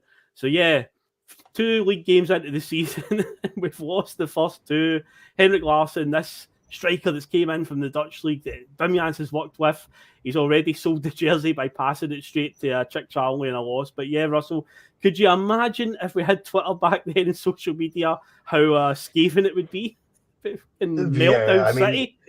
Yeah, there'd be no perspective on it whatsoever, would there, Liam? I mean, the thing was when Larsson said, I was young, 10 years old, but I knew who he was. You know, I was like, I know him. Yeah, I remember him scoring. Aye. When the World Cup was in the USA, he was one of the. Yes. He was a fresh face. He was a young guy, blonde dreadlocks, captured people's imagination in a different way, and he played. Scores the third place playoff, eh? Aye, and they had a good team. Aye, they came in 4th. Bulgaria beat them in the well, that one, Russell. Mark would have been slaughtering him on Twitter. The judge would definitely have passed his verdict on that one. Guilty. Judge Kearley's take on Larsson would have been boo. Oh wow! Oh my God! Sorry, Mark. But Liam, I think when he came in, I certainly even remember. I remember when he signed. I can remember so clearly and going, player. I remember him from when I was young. Obviously, I've not followed his career because there's no way to do that when it's the Dutch league. Do you know what I mean? And you're, between 94 and 97. But I remembered him for 94. I remembered him and I thought, he'll be all right. He'll do well. But the thing is with the pass as well, it's a stray pass. I think people have probably in their minds think he's passed it backwards. It's not at all from there. It's from the left back position. He plays a pass in field, about 10 yards forward, and Chick Charnley just intercepts it. And I think even my memory of it when people used to speak about it is Henrik's passed it back towards his goal and it's been intercepted, but it was nothing like that. I mean, I think it's all part of the story, isn't it? I think Liam, I just think he was setting everyone up for the biggest fall of their lives. I think there's 2 things at play. Yeah, I think there was that. I think it was a little bit naive, or maybe it was a bit nerves of the expectations because he'd fell a couple of times before. But here's the other factor. I don't think you guys know as much on as that. Look who it was that scored the goal. It was Chick Charnley. Yes. Chick Charnley was one of these rogue characters in Celtic folklore that never actually played for us, but sort of played for us. He played for us in a friendly, I think just a season or 2 before. And I think his whole dream and desire was all to play for Celtic. So for him to see this young guy with all the new you know, all our aspirations are on him. He's been in the World Cup. He's just seen an opportunity and grabbed that ball and said, I'll have this. You know, it just reminds you, you know, I'm one of yous, you know. So I know, I think that's got something to do with it as well, because I think there was many players that could have done it and scored a goal like that. You know. Fair. That's fair. That is. But yeah, obviously we started the 2 losses. Rangers started with 2 wins. They beat Hearts 3-1. They beat Dundee United 5-1. Marco Negri scored all 5 goals that day for them. After 2 games, he's on 8 goals already. He goes on to score in their first 10 league games of the season, and it was looking quite ominous. But do you guys know the story as to why he suddenly just dropped off at Christmas time? Because he only scores 3 goals in the second half of the season, despite playing majority of the games. But he was on like 23 goals by like, no, even more than that. Probably it's more close to 30, like, did he not hit? He ends up finishing on 30, but I think by the halfway stage, he's on like 28 league goals by the halfway stage of the season. But he just drops off after New Year. Do you know the story as to why that apparently happened? Go for it. Well, Liam knows. I suppose it was an eye injury playing squash. An eye injury. Well, that's one issue, but no, he admitted he Right, said he was getting double vision and stuff. That was one of the things that came out. That rings a bell. There's Bob McBob saying squash ball. Squash ball? Monty Paul, that going Negri was pish. Well, first half of that season, he was looking quite ominous. I say, from our point of view, it looked quite worrying. See as well, Phil. See, when I was watching that video season review thing, I've got up to January, right? I think that's where, but obviously we had to jump on this. Honestly, the quality of Negri's goals as well. Some of the dinks, there's a lobs on the volley, there's shots for 20 yards. There was a complete variation in goals. It was a blessing in disguise, whatever happened. Go tell us your story. Story that I heard, and apparently he said this in his book, that he was taken along to what I can only describe as a sash bash, as they call it. And he wasn't too happy with some of the songs that were being sung about Catholics. He wasn't too happy about that, and that's when he wanted out of Rangers after that. That's a story that's been doing the rounds for many, many years. Wow. That he was. I wonder what Celtic fan came up with that. maybe they did. Aye. I was like, but he does drop off dramatically at Christmas time. Whether that's true or not, I say it's just weird how a player could just go out eye injury or not. It's just like it's so drastic. But at that point in time, you know, he's I've got to hear the first 10 games, he'd scored 23 goals after 10 games. That's what it was on 23 after 10 league games. And it's like, they've got the tools here to go and do some serious damage. So it was looking quite ominous at the time. But anyway, Celtic do finally get their first win of the season at McDiarmid Park. Henrik Larsson's first goal as well, in the correct net this time. The diving header. Darren Jackson scored the other one. But we were off to the races finally. Now, as will become a running theme this season, it just felt like neither team wanted to go and win this league because silly points would start getting dropped. Because by the time we do actually go to play Rangers in the first Glasgow derby, or Old Firm, because it was Old Firm in 1997-98, by the time we go to play them, we're actually top of the league after the disastrous start. Because, we went on an 8-game winning streak in the league. And funny enough, in amongst that, we also had the Liverpool UEFA Cup game. And today is the 25th anniversary of the 2-2 draw with Liverpool. I've seen who's the account that posts every night at midnight on this day? Is it Lil Z on Twitter? Lil Z. Well, today he posted it's the 25-year anniversary of the 2-2 draw with Liverpool in the UEFA Cup. And the game when McManaman scored that goal where he ran the whole length of the park. I seen Simon Donnelly replying to that tweet today and saying that was a turning point for them that season, because after they were able to compete with Liverpool after the 2 games, because we didn't lose either game. We drew 2-2 and 0-0 at Anfield. Totally. The team began to believe, and I say it comes in the middle of an 8-game winning streak in the league. But Russell, were you like me watching that game back then and shouting at the telly to just tackle McManaman? Because he just kept going and going and going, and nobody took him out, and he scored. It's frustrating because we did so much good work in that game, you know. Mm-hmm. And you need to remember, for all of McManam's quality, and he went on to play, obviously, Real Madrid, scoring a Champions League final for Real Madrid as well. But Michael was the threat then. I don't know if this was his breakthrough. He was fucking to smash. all sorts of records for his age and compete with Shearer to be top scorer in the league and stuff like that. You're going, this is great. In fact, he ended up sharing Golden Boot with a certain Mr. Sutton, as we've discussed on Bustalgia. Mm-hmm. We discussed the 98 World Cup. It was the 97-98 season. He won Golden Boot. He shared it with Sutton and another. But he scores the first goal. He was the big threat. Mm-hmm. The McManaman one's frustrating because Stubbs, I think it is, that has the opportunity. Then he has the opportunity again. You're going, you can't keep just going backwards. Just take him out because 2-1, away goals rules, which don't exist these days, would have came into play and were a beneficial factor for Liverpool. But it's better than 2-2. Just take him out. Take him out. And I think it did become apparent as he's wandering, he's getting closer and closer. There was almost an air of inevitability when you watch that goal back.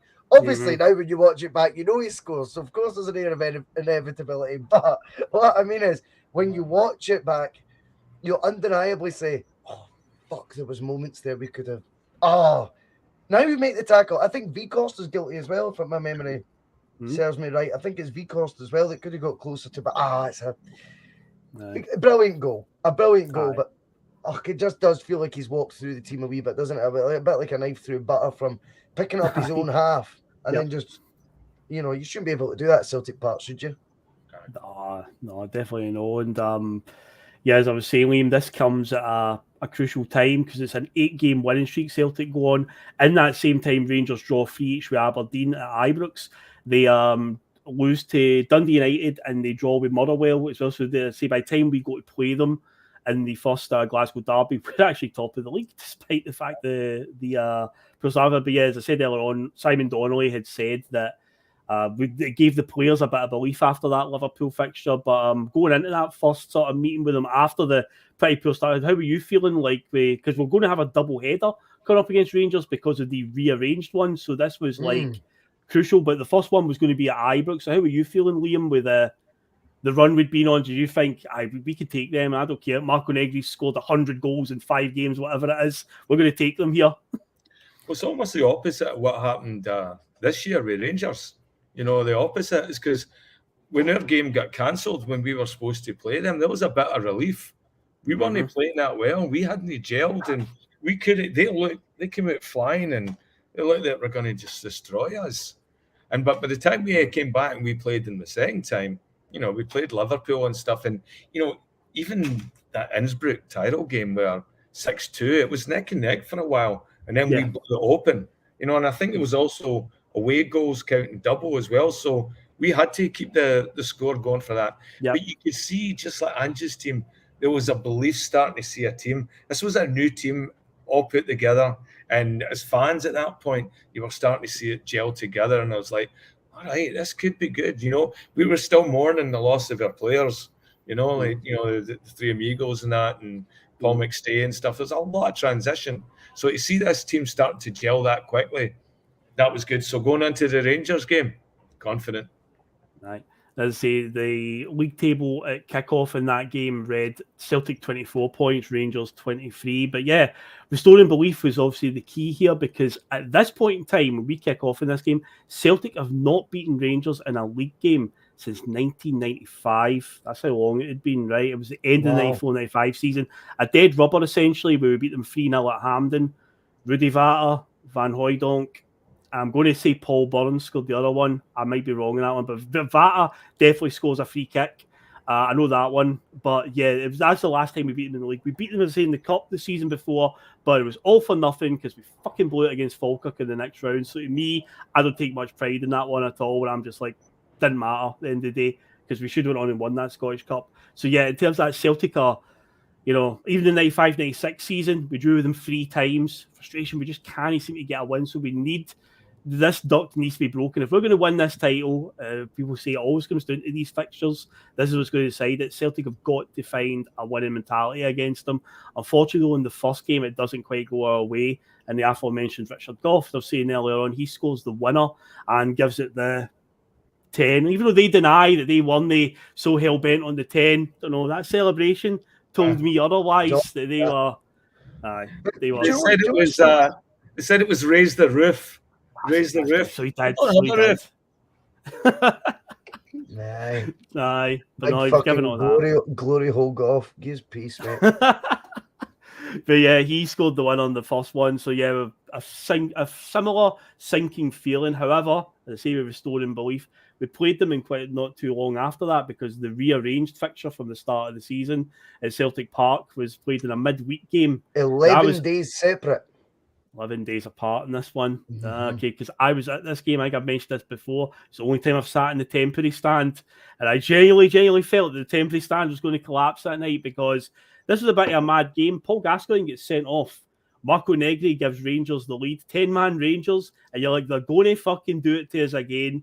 We've played well. They're doing to 10 men, but they're still 1-0 up. And we can't fucking find a goal. But in the last minute, we've got a corner. Initially, Rangers deal with the corner, head out wide. Jackie McNamara picks up the ball before it goes out for a throw-in, swings a cross back in, and Allen Stubbs at the back post with a header.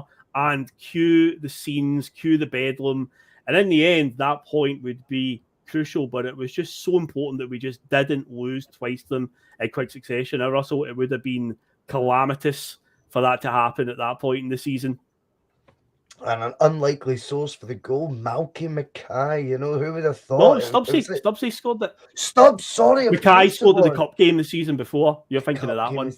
That was stupid. Can we scrap that? But can we edit that bit? Is that all right? I'll try get my that best. bit edited, mate. Get that bit edited. Well, Men in Black was a big film that summer, so I'll Stubbs. just get that wee thing out that erases the memory. There you go. Aye, big Stubbs.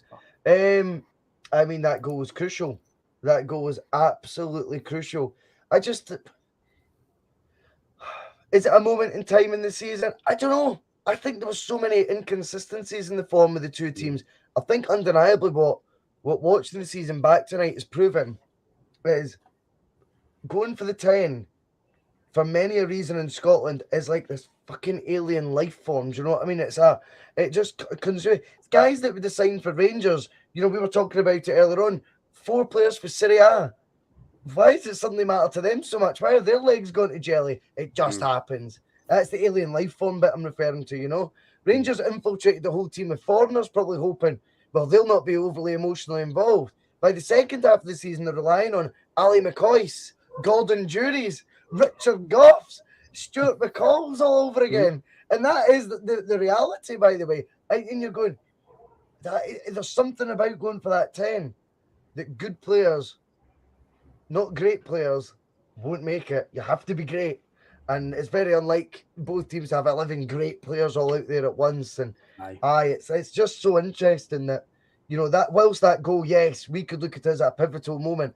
I actually think the amount of exchanged and dropped points after that, Phil, to be honest with you, makes it kind of, yeah, okay. It was a moment, but yeah, I just think there were so many dodgy results for them both, Phil. I would struggle to say that was the turning point, if I'm honest. Well, when it comes to restoring belief, Liam, one thing that does do that is to have something tangible, something you can get your hands on. And there's nothing better than a bit of silverware. Because after we drew that game with Rangers and salvaged a draw, Rangers actually dropped points in the very next game. They drew with Motherwell. We smashed Dundee United 4-0, which was also a bit of a forerunner because we're about to play Dundee United in the League Cup final. We haven't won. I mean, the last League Cup Celtic must have won would have been in the 80s at this point because we've been bereft of trophies through the 90s. Of course, we had the infamous League Cup final against Raith Rovers at Ibrox, where we're going to be playing this final as well, returning to the scene of the crime. But yeah, we're playing Dundee United in the final. But yeah, we go out there and batter them, win it 3-0. The Mark Reaper goal, the first one, is one of those weird moments where I felt like everything went into slow motion for some reason. Like the header just seemed to travel really slow as it hit off the post and went in.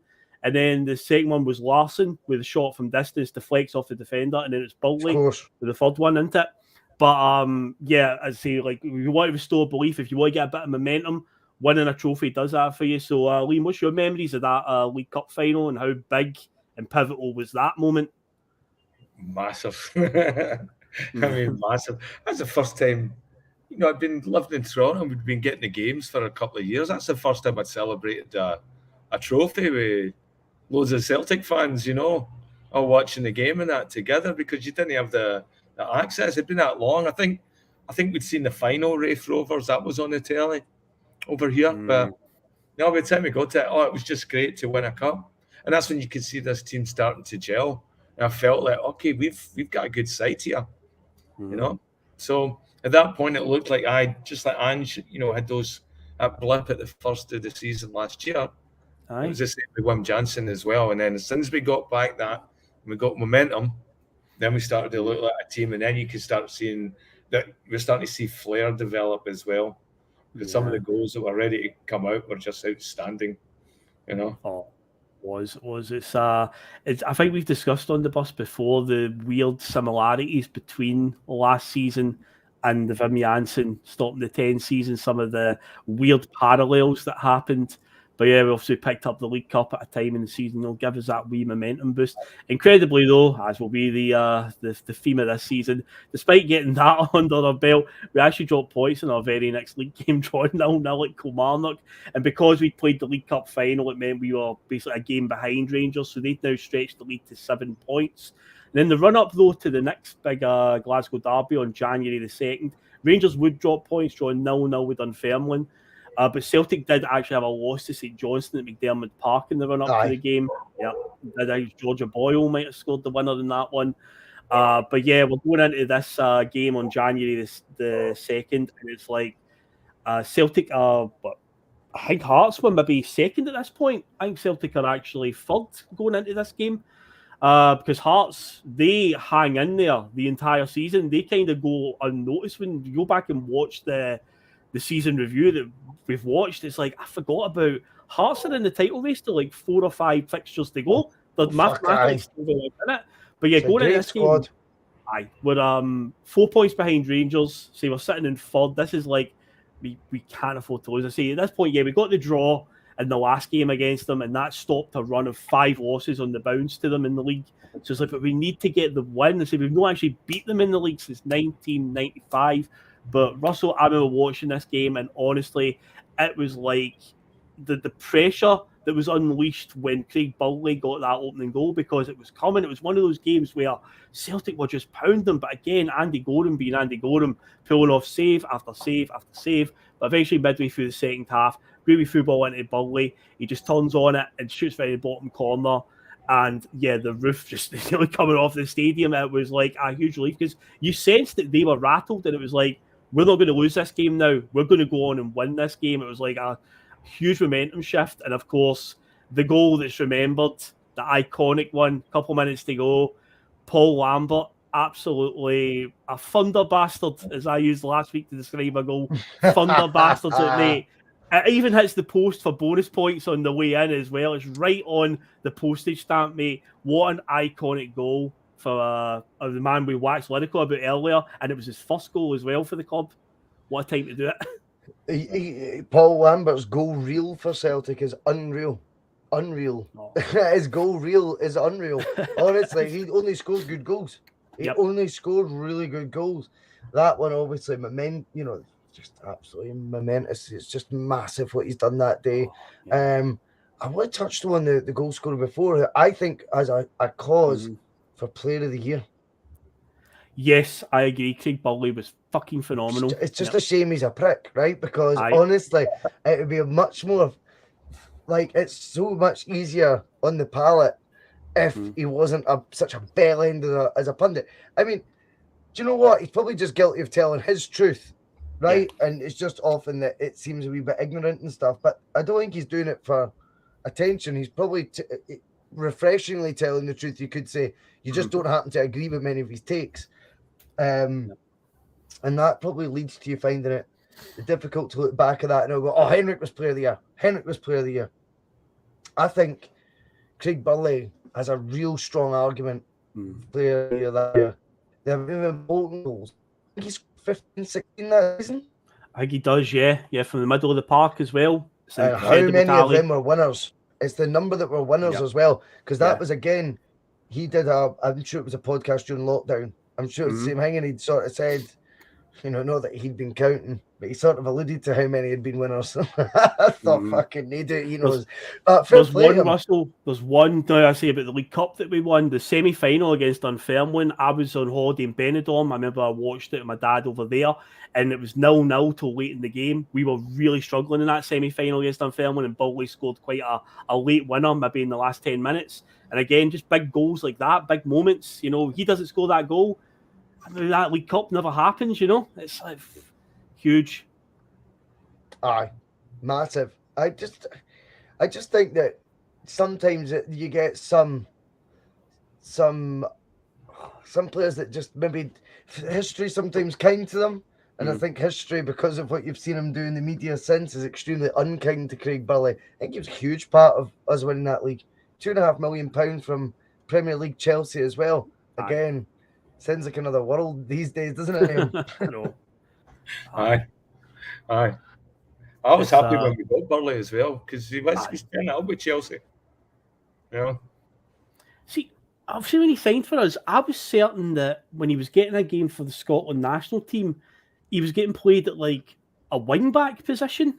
If I remember, I'm sure Craig Brown was playing him as right wing-back. He was playing like a 5 at the back formation.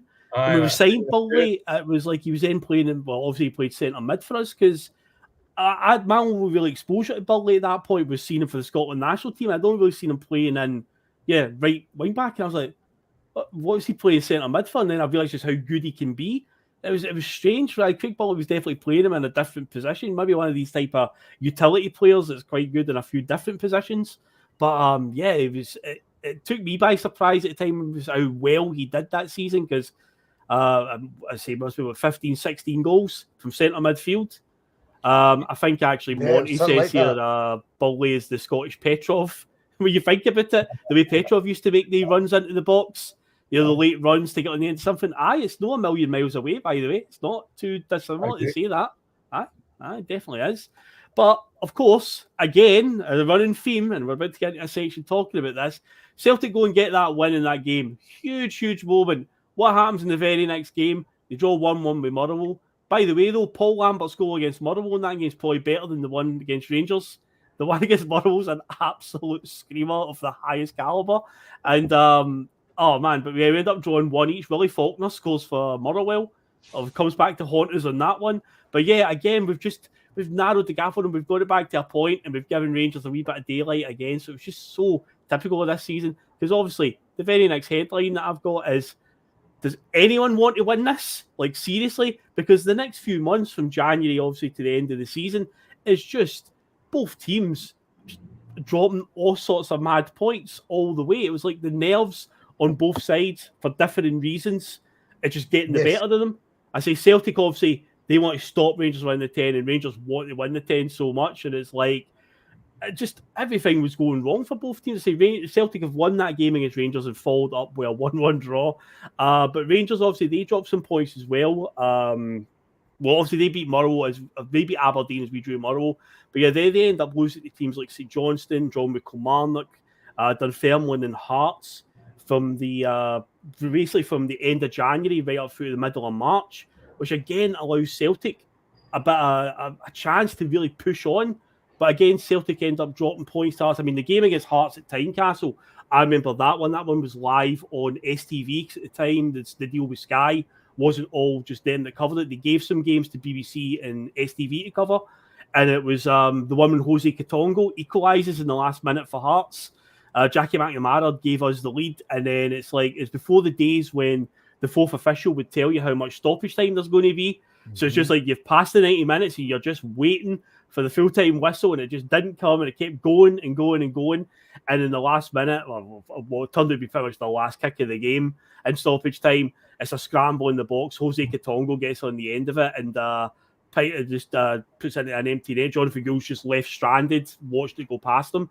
But I say Hearts hang in there right to the end. They were a thorn in the side of both Celtic and Rangers all season. But Russell, and obviously you were watching the Tartan Review, whatever it was called, but it's a mental run of games. Both teams just hemorrhaging silly points to teams that they should be beating. It was like theirs was just getting the better of everybody. Well, I just think it's like I say. I mean, I think there's an alien life form to do with this 10 in a row. I just think it consumes the players. I think even guys that have joined the club have only been there for under 12 months. I just think that whatever that fan pressure must be that's coming over, you just can't help but be inhaling it and just go, holy fuck. And it just weighs so heavily that, guys who are usually, ice in their veins suddenly have jelly legs. I think that's just the case. I mean, you look at that Celtic team, and I mean, I think the best chance we had for winning it is the fact the amount of players that were new to the team, new to the club, and maybe didn't get that weight of expectation as much. But even then, still, when you look at the amount of points dropped, you go, well, they obviously still were feeling the pressure a bit. Do you know what I mean? You look across the city, and as we were saying at the top of the show, the amount of guys brought in for Serie A, as well as other leagues, another huge influx, 7-8 first teamers brought in. And yet they actually midway through the season did the opposite and went, maybe we need folk who get it. And before you know it, it's McCoy Juries and Charlie Miller and Richard Goff, Gorham, they're all playing, Alec Clellins and that other world. Right. And you're going, for a team that's cost £40 million, how the hell are those guys in it? And I just think there's this mad stigma that comes with the 10 in a row that even if you know nothing about it when you join, it doesn't matter.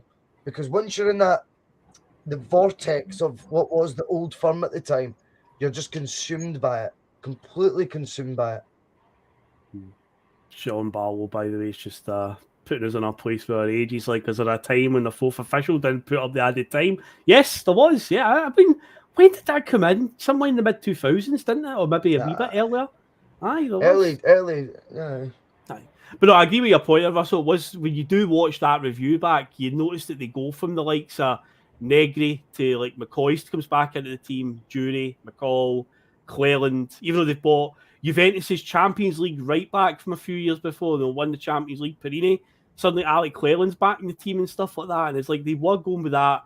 We just need to get guys in that are staunch and they get it, they know what it means to be a Ranger, and get us over the line here because they were just hemming stupid points. But see, so were we.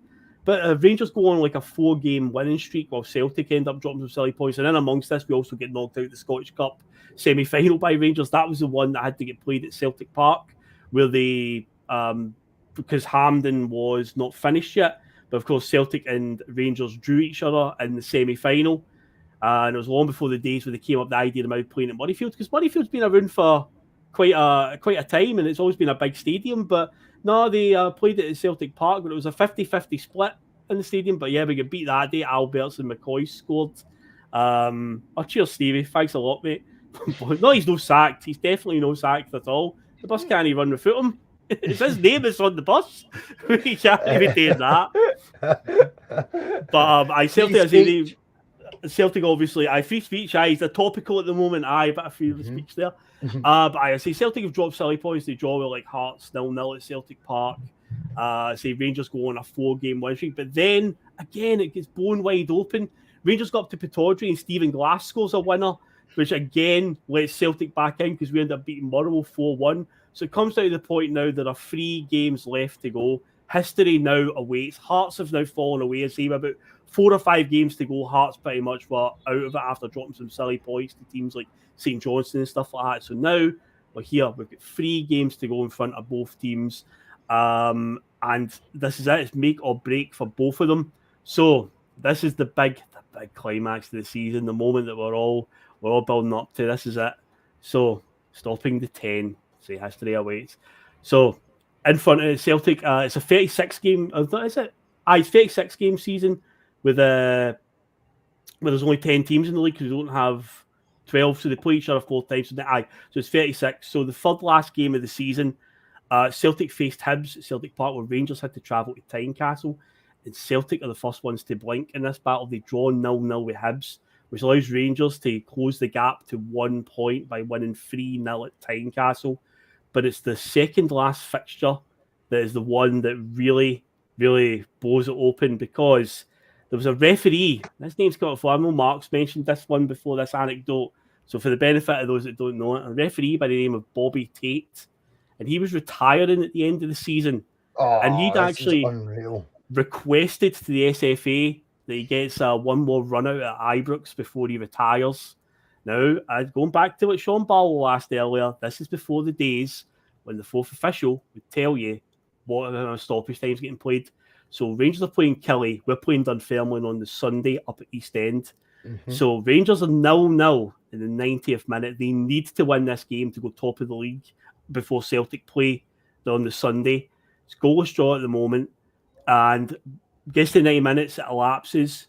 And a minute goes 2 minutes. 3 minutes. It keeps on. There's no, obviously, indication of how much stoppage time is going to get played. The referee just keeps playing and playing and playing. And in the end, a guy by the name of, I remember watching this on Sports Scene because Sports Scene would do the live scores coming in. You wouldn't see the actual. In fact, it's still the same what they do now. When you tune in the video printer. The video printer, aye. And whoever it was hosting, I mean, at that time, I don't know who it would have been hosting BBC's coverage, because I think it's before Richard Gordon had taken over the TV coverage, but whoever was on says, we've got to go at Ibrox to report, and he done it in a way when he set it up like he was going to say Ali McCoist, but it was Ali Mitchell that scored the goal, and he was, of course, Kilmarnock scored in the 94th minute. The referee ended up playing 5 minutes stoppage time, and in the 94th minute, Kilmarnock spoiled the party across to the back post. Liam, you remember, you've seen the footage, obviously, but what a moment. I was in Toronto watching that, right? And the pub we drank in showed both games. It showed the Celtic game and the Rangers games. So a lot of Celtic boys were up watching that as well. And we're looking at, and it'd been in the papers already that Bobby Tate was this big Rangers fan and wanted to, he requested them for his last game. And it was just, that just doesn't seem right, And it seemed a lot more than 4 minutes. They're saying 4 minutes. Well, I think it was only 5 or 6. And it was, they scored in the 94th minute, I believe it is, but he still played even after they'd scored. It went to 97 minutes or something because he was trying to get 7, I'm sure it was. And it was just disbelief. But oh my God! But see when that went in, like there must have been about 50 of them in there in the pub with us and about 20 of us. It was pandemonium. I mean, because at first it was all stress. It was like blow the whistle, because you knew he was going to do his best to try and let them score. So it was just ultimate justice. It was brilliant. Oh, it was a moment. I say the way BBC trolled us, they set it up like they were going to say Ali McCoist, but it was like Ali Mitchell, and it was like the Kilmarnock player. But it's quite interesting when you draw a wee parallel here, Russell. Again, we talked about the parallels between the Wim Jansen season, the Ange one. There's a referee, right? Rangers man gets his sort of going away tour by getting a game. Think back to last season. Think back to a particular game, Scottish Cup semi-final. It's not too dissimilar to what we saw at Hampden that day, is it? That's true. Mm-hmm. I never thought of it that way. Yeah. I mean, I know that we've got a resident Rangers man in the chat, and I'm sure he'll say something about it, but think about it. After the full-time whistle later that day, he goes on his Instagram account and posted that Happy Easter, everybody message, and it's him in the middle of the park with all the Rangers fans in the background celebrating. It's like, it's so fucking deliberate. You look at how he refereed that game, Bobby Madden, and you're just like, and then you look at what happened with Bobby Tate there. Well, 2 Bobbies as well. What are the chances? Incredible. Parallels again. The universe is aligned it's perfectly. So true. Really is. So yeah, that's what happened with that one. So it's just a weird one, isn't it, Russell, when you think of it like that, how it's just all lined up again. Well, I just think it's mental that referees are almost getting to pick their own testimonial, as it were. That's the equivalent of what it was. Yeah. It's a fucking testimonial. Oh, see, as my last game, I would like to go back to my hallowed favourite ground. And obviously it's a big league decider, so because I know I've got literally no repercussions of this because I'm retiring anyway, fucking just stick on the minutes because this isn't going the way I want it to. Keep adding on the minutes. There's some sort of poetic justice to the fact that he's ended up even more pissed off with his cell by the time he's went off the park. Do you know what I mean? Yeah. But see, backfired massively for Mr. Tate because Rangers lose, and as the lyrics go in the song, the work is done, the stage is set, the Celtic dream can now be met because Celtic can win the league on the Sunday game at East End Park in Dunfermline. They can win it. They can actually win it there. Forget about going to the last day of the season. Let's get it done now. It's been a mad season of dropping points. All we've got to do is go up to Dunfermline and win on the Sunday, and we will be 4 points in front, and that's it. Simon Donnelly gives us a lead midway through the first half, and it's looking good until 5 minutes to go. A big punt up the park from Dunfermline into the box, and a guy by the name of Craig Falconbridge will go down in infamy with a looping header that dips in at the back post as Jonathan Gould just watches it go over him.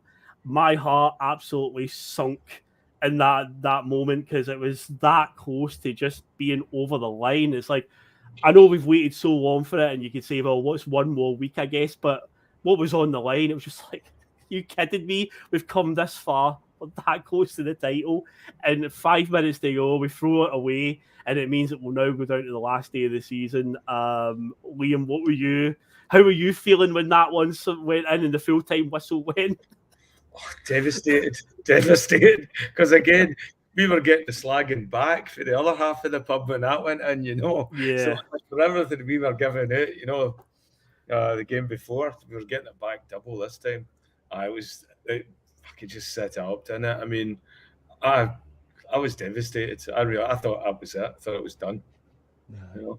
I was in Denny at a mate's house, and like a very Celtic supporting family house that we're in, and me and Andrew was called, and never felt so Celtic-y. I just felt like this is what I fucking like. This is it. Mm-hmm. Like, see, like for all the peaks this season and for all the hope that I've now had. Now, I've had the years of first getting, sort of inducted into the Celtic family by my dad and going, why is it we do this again? Because all we do like is just, break our own hearts. And then getting that hope, that real hope, and actually confidence. There was an expectation. That was the worst thing. It was the first thing well, fuck it. Like, since the Scottish Cup final against Airdrie, I mean, you look back at that was a nerve-jangling 1-0. Yep. Well, it was about to be history repeating itself, but I would have took that East End Park. And, of course, yet again, we snatched defeat for the jaws of victory, and I just thought, it's fucking going to be impossible. At this point, you need to remember, I'm thinking, I'll never see Celtic win a league title. That's what I felt after it. We'll never win it I'll never see us win it. I haven't seen it yet. We're never going to do it. That's how I felt. Aye. It was, and I can see the header now. I can picture even where I was sitting in that guy's living room in Denny. Aye. As a 10-year-old boy, I could tell you exactly where I was sitting. I could tell you the weather outside. You know it what I was mean? glorious. Going by the footage, it was a beautiful day. It was. It's mad how it takes you there. It was a full of real. I thought it felt like reality check. That was the honest truth. I felt the sick feelings. I went, that's it. We just don't do it. We will not do it. I'll never see it. I mean, never. When you think about it, there's going to be another 50 league campaigns in your life, boys. I mean, that'd be one hell of a in a row run. Oh, no, but that was just how it felt, though. You know what I mean? Oh, it was an absolute signal. But as I say, we've waited this long for a title. Well, it's one more week. But it's easy to say now, I suppose. But yeah, we go into the last game. We're 2 points in front. We've got a home game with St Johnstone. Rangers are at Tannadice to play Dundee United. And this game was, and again, for the benefit of Sean Barlow, again, putting him in, because he's obviously doesn't remember this time, right? This game was not on the TV. Rangers game wasn't on the TV. The final weekend of the closest Scottish Premiership title race in years, going back to the 80s, was not even broadcast on telly. It was on the radio, 3 o'clock Saturday. I had to listen to it. Now, when you see the footage back, I think people are definitely doubling up at the turnstiles at Celtic Park because you couldn't even see the stairwells. See, when you actually, and I'm sure there'll be people in the chat that will come in and say that they were there that day. Somebody that I used to work with years ago said he was there that day, and he's convinced that there was a lot more than the 40-something thousand that was quoted. Because, say, people were literally just standing all the way up the stairwell, just all the way. You couldn't see that at all. It was just, I think people have definitely been doubling up, tripling up at the turnstiles. The new Celtic Park's first 60,000 sellout, Phil. They what, by the way, before it was officially a 60,000? Because the Jock Stein stand is still getting erected at this point, because in the winning goal, you can see all the scaffolding and stuff behind the goal. The temporary stand's been knocked down. But of all you could write a book of, like, because obviously we're talking about the typical Celtic and how it's nerve-jangling. What you want is a nice early goal to calm you down. And Jesus Christ, Russell, Henrik Larsson couldn't have picked the spot any better. 3 minutes into the game, just bends it right in the top corner from outside the area. Wow. What a goal, mate. What a goal. I just think it epitomises what you're then about to experience from this guy over the rest of his Celtic career. Big moments belong to great players. Henrik's a great player, and the higher the gas is turned up on the pressure cooker, the more Henrik arrives. He proved that time and time again. By the way, you know, we've discussed in Bustalgia the big goals at World Cups, European Championships, UEFA Cup final. You know, under the cosh a bit, he dug us out twice. It's a miracle to have done it 3 times. You know what I mean, with 10 men. But he dug us out twice against Europe's best team for the following 12 months. The best team in Europe for the next 12 months. Yeah, was that Jose Mourinho team. No problem to Henrik in the final, his first ever European club final. The pressure to stop the 10. He's been there for 8, 9 months, 10 months at Celtic. But you know Henrik's switched on. He's savvy. He's picking up the vibes, how big a deal it is. I just think certain players, as we were talking about, certain characters, it can consume them. It can drown them. Henrik absolutely thrives in these environments. If every Livingston game we played at home was we could describe as some sort of crazy derby that we've no beat them in 44 years, Henrik, just tell him that before every time. He would score 10 goals a game because this is where he fucking came alive. But these fixtures where you know, when there's all the chips in, they're all in. That's where Henrik wants to be, I think. I just one of those players where you raise the stakes and more ice goes in his veins. Yeah. Some players, you raise the stakes and the more they want to crumble. Henrik's the opposite. He wants to be at that table.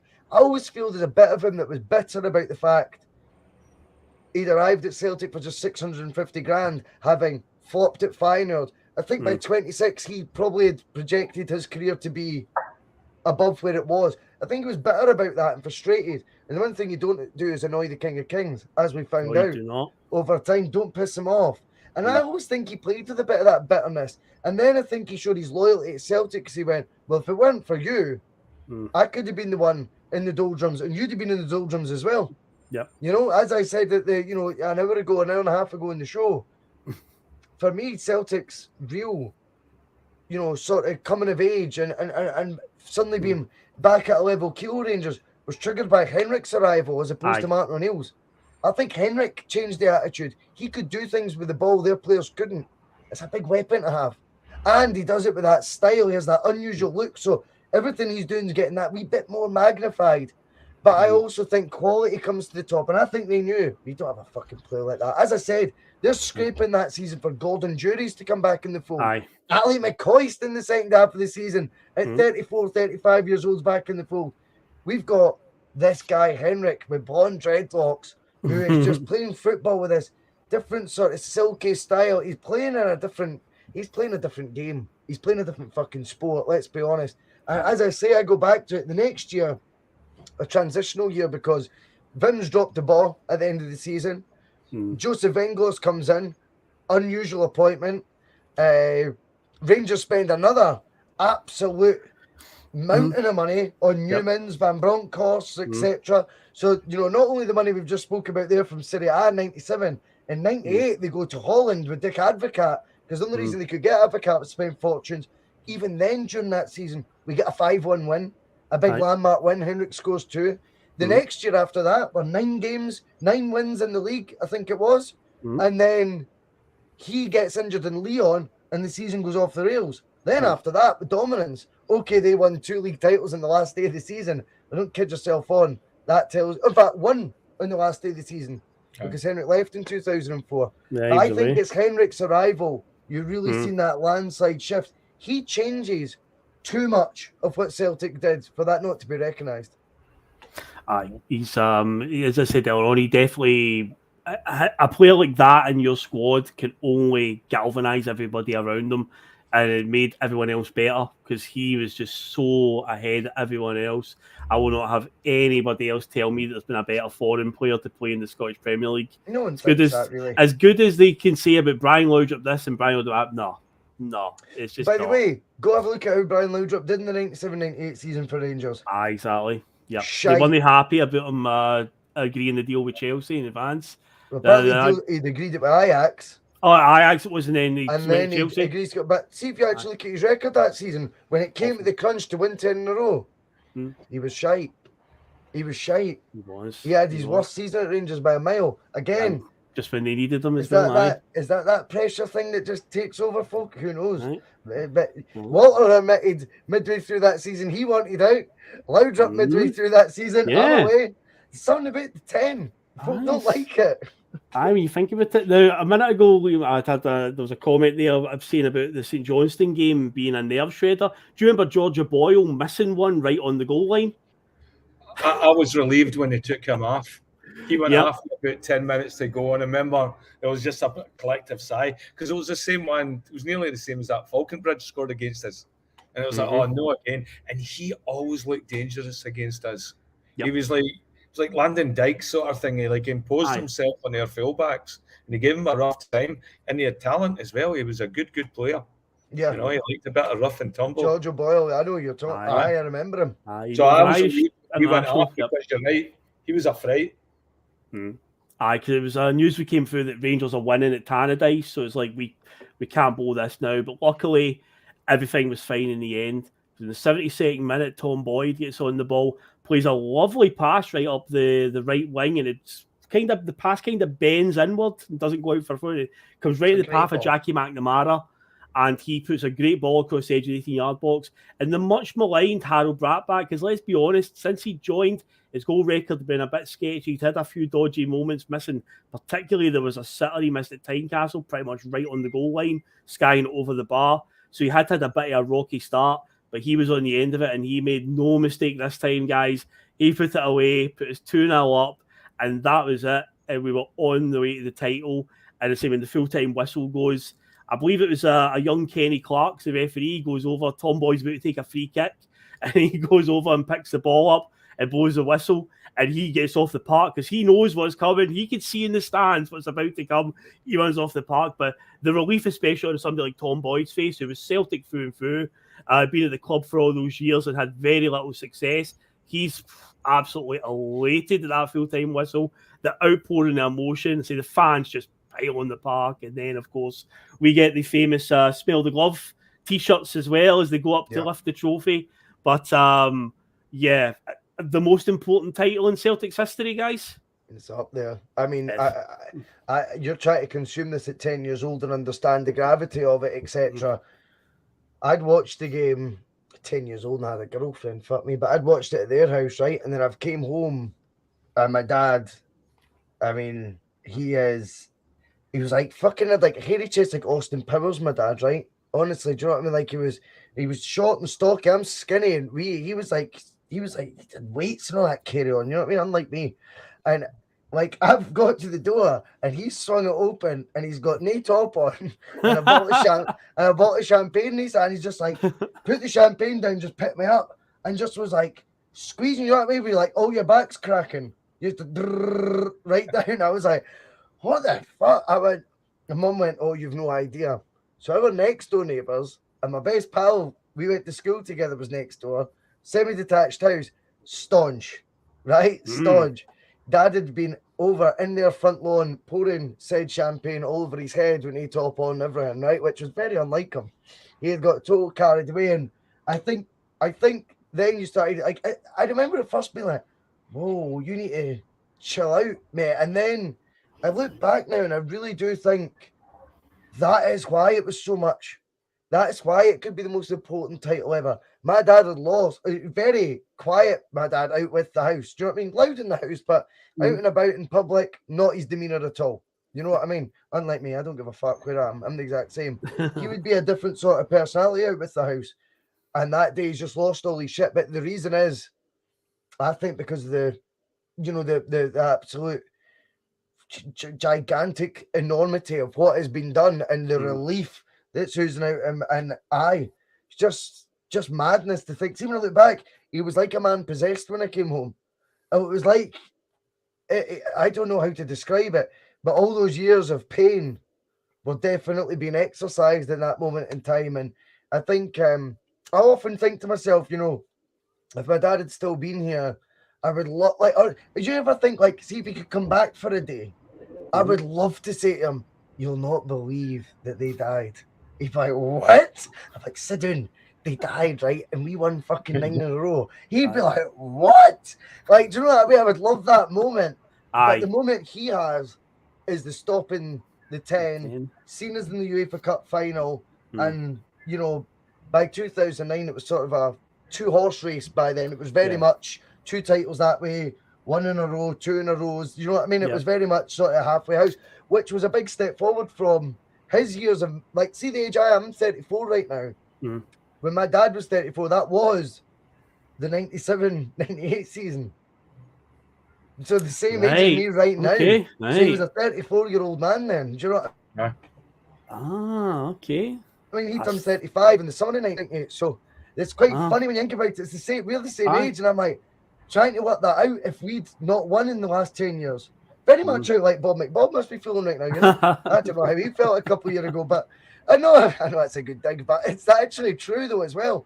If I was like this age trying to process, holy fuck, we've done it again. You know, when it must feel like it's never going to happen. So, see, to be honest, it's quite an emotional one when I look back at that, because I look back at that and go, that's maybe the most animated I'd ever seen him. Do you know what I mean about football? Like, he just couldn't control it. He became, and it's just because the enormity of what Celtic had achieved. So, very, very good memories. The moment will live for you forever, Russell. That's what it's all about, mate.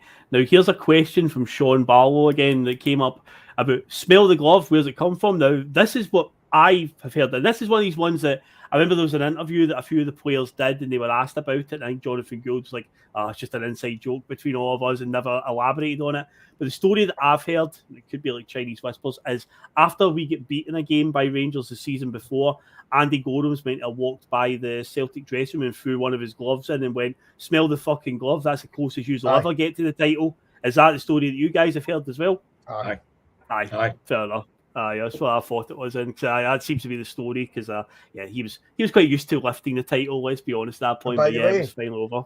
see, when you talk about campaigns, right? Where you know, last year when we obviously won the title back, and there was a lot of chat. Now it's obviously all forgotten because Jock Brown was actually right. But a lot of chat last season, they go and Alan McGregor being a wee bit dodgy between the sticks and maybe not quite the force and chucking a couple in the net. You know what I mean? Yep. Well, look at Gorham's blooper reel for the season 97-98.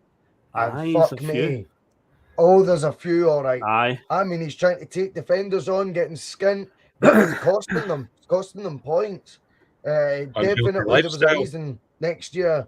It's maybe, mate. But he definitely is caught up on him. He is that season. His form or his ability. Yeah, actually, see, when I watched that show back tonight, Phil, now I'm beginning to understand why there was a debate about it being Leighton or Gorham for World Cup 98. Oh, yeah, that's right. We talked about that. Because remember, we spoke about it. We said, fucking makes no sense that Jim Leighton's in goals.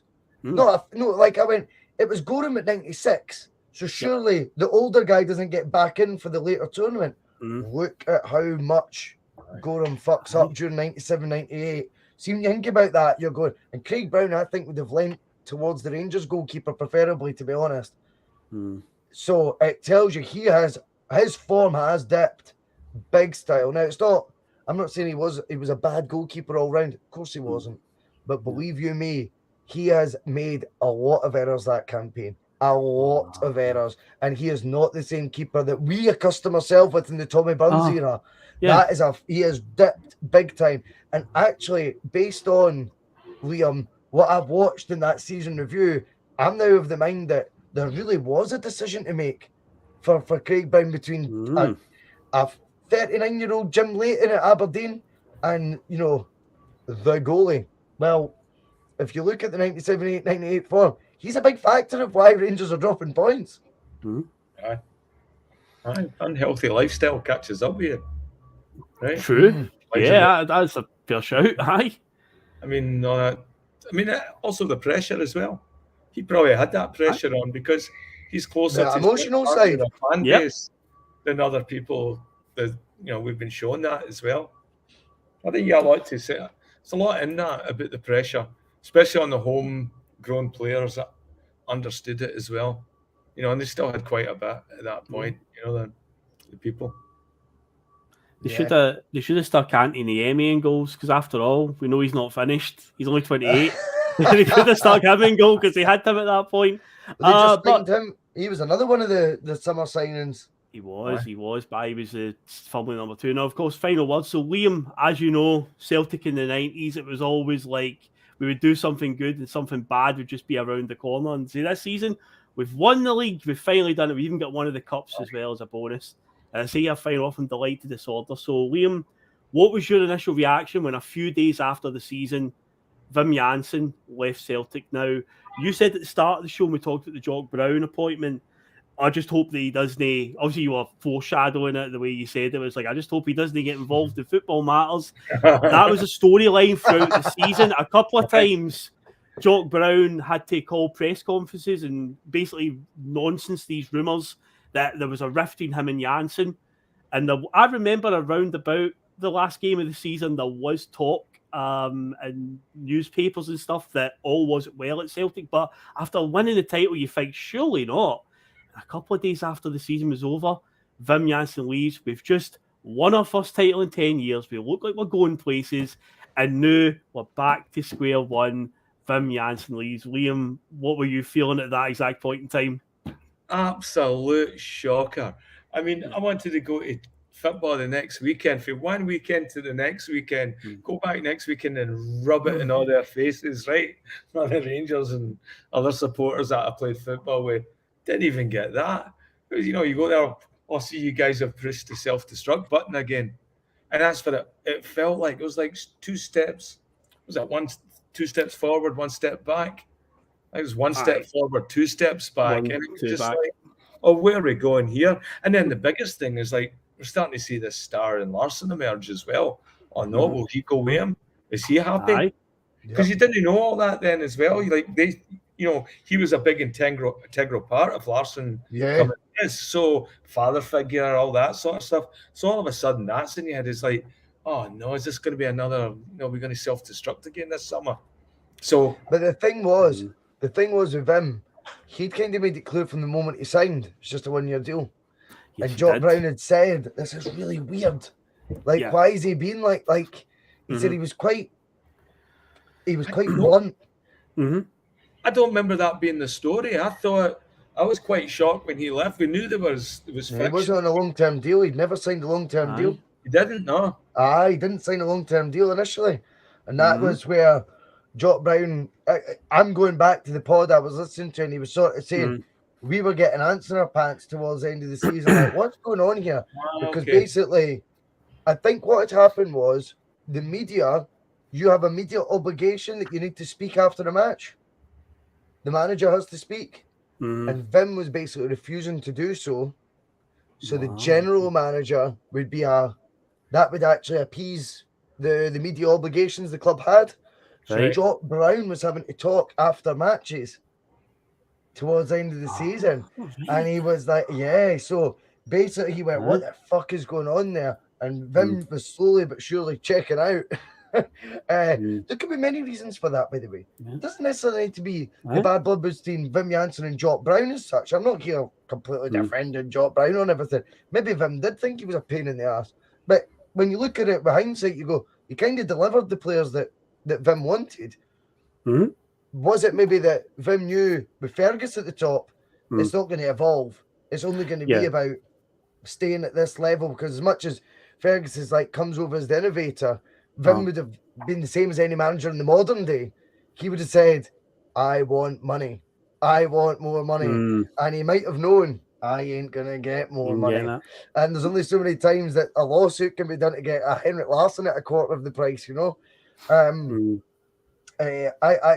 remember that there was definitely a media not standoff in terms of Wim had fell out with the media. He just wasn't fulfilling the obligations. Jock Brown was having to do it. And I think that was the beginning of the end. See, it checks out because, Liam, you might not know this as well, because if you've not heard some of these stories, is after it happened, after he'd left, Jock Brown and Fergus McCann did a press conference together and basically said he would have got sacked anyway. So that must tie into he was only staying for a year anyway, so he was going to leave. There was inevitable that he was going to go. But yeah, it basically resulted in us going back to stage one.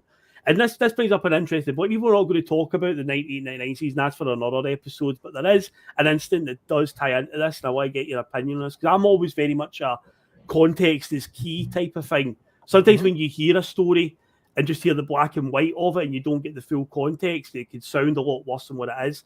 Because there's obviously an instant at the start of the next season. You know, we've won the league 97-98. We're champions for the first time. So normally the tradition is the league champions unfurl the flag on the first day of the season. Now, what happened as a result of Jansen leaving is he, obviously he's away. We have to go back to square one. We spend the entire summer pretty much looking for a new manager and bring in Joseph Venglos. In that time, we've not got, a head coach. I keep saying it's general manager and head coach. So we bring in Venglos. But in that time, we've not had a chance to capitalise, strengthen from position of strength, bring in more players. So we've missed that. There's been a World Cup on as well, which has been a distraction. But Joseph Venglos comes in quite late in the window. Meanwhile, while that's going on, Rangers go out and buy Van Bronckhorst, Newman, Kanchelskis, Amato, Charbonnier, Wallace. All these players all come in because they want to get their title back, right? And we've basically stood still and brought in a manager who got a bigger who reaction than Wim Jansen got.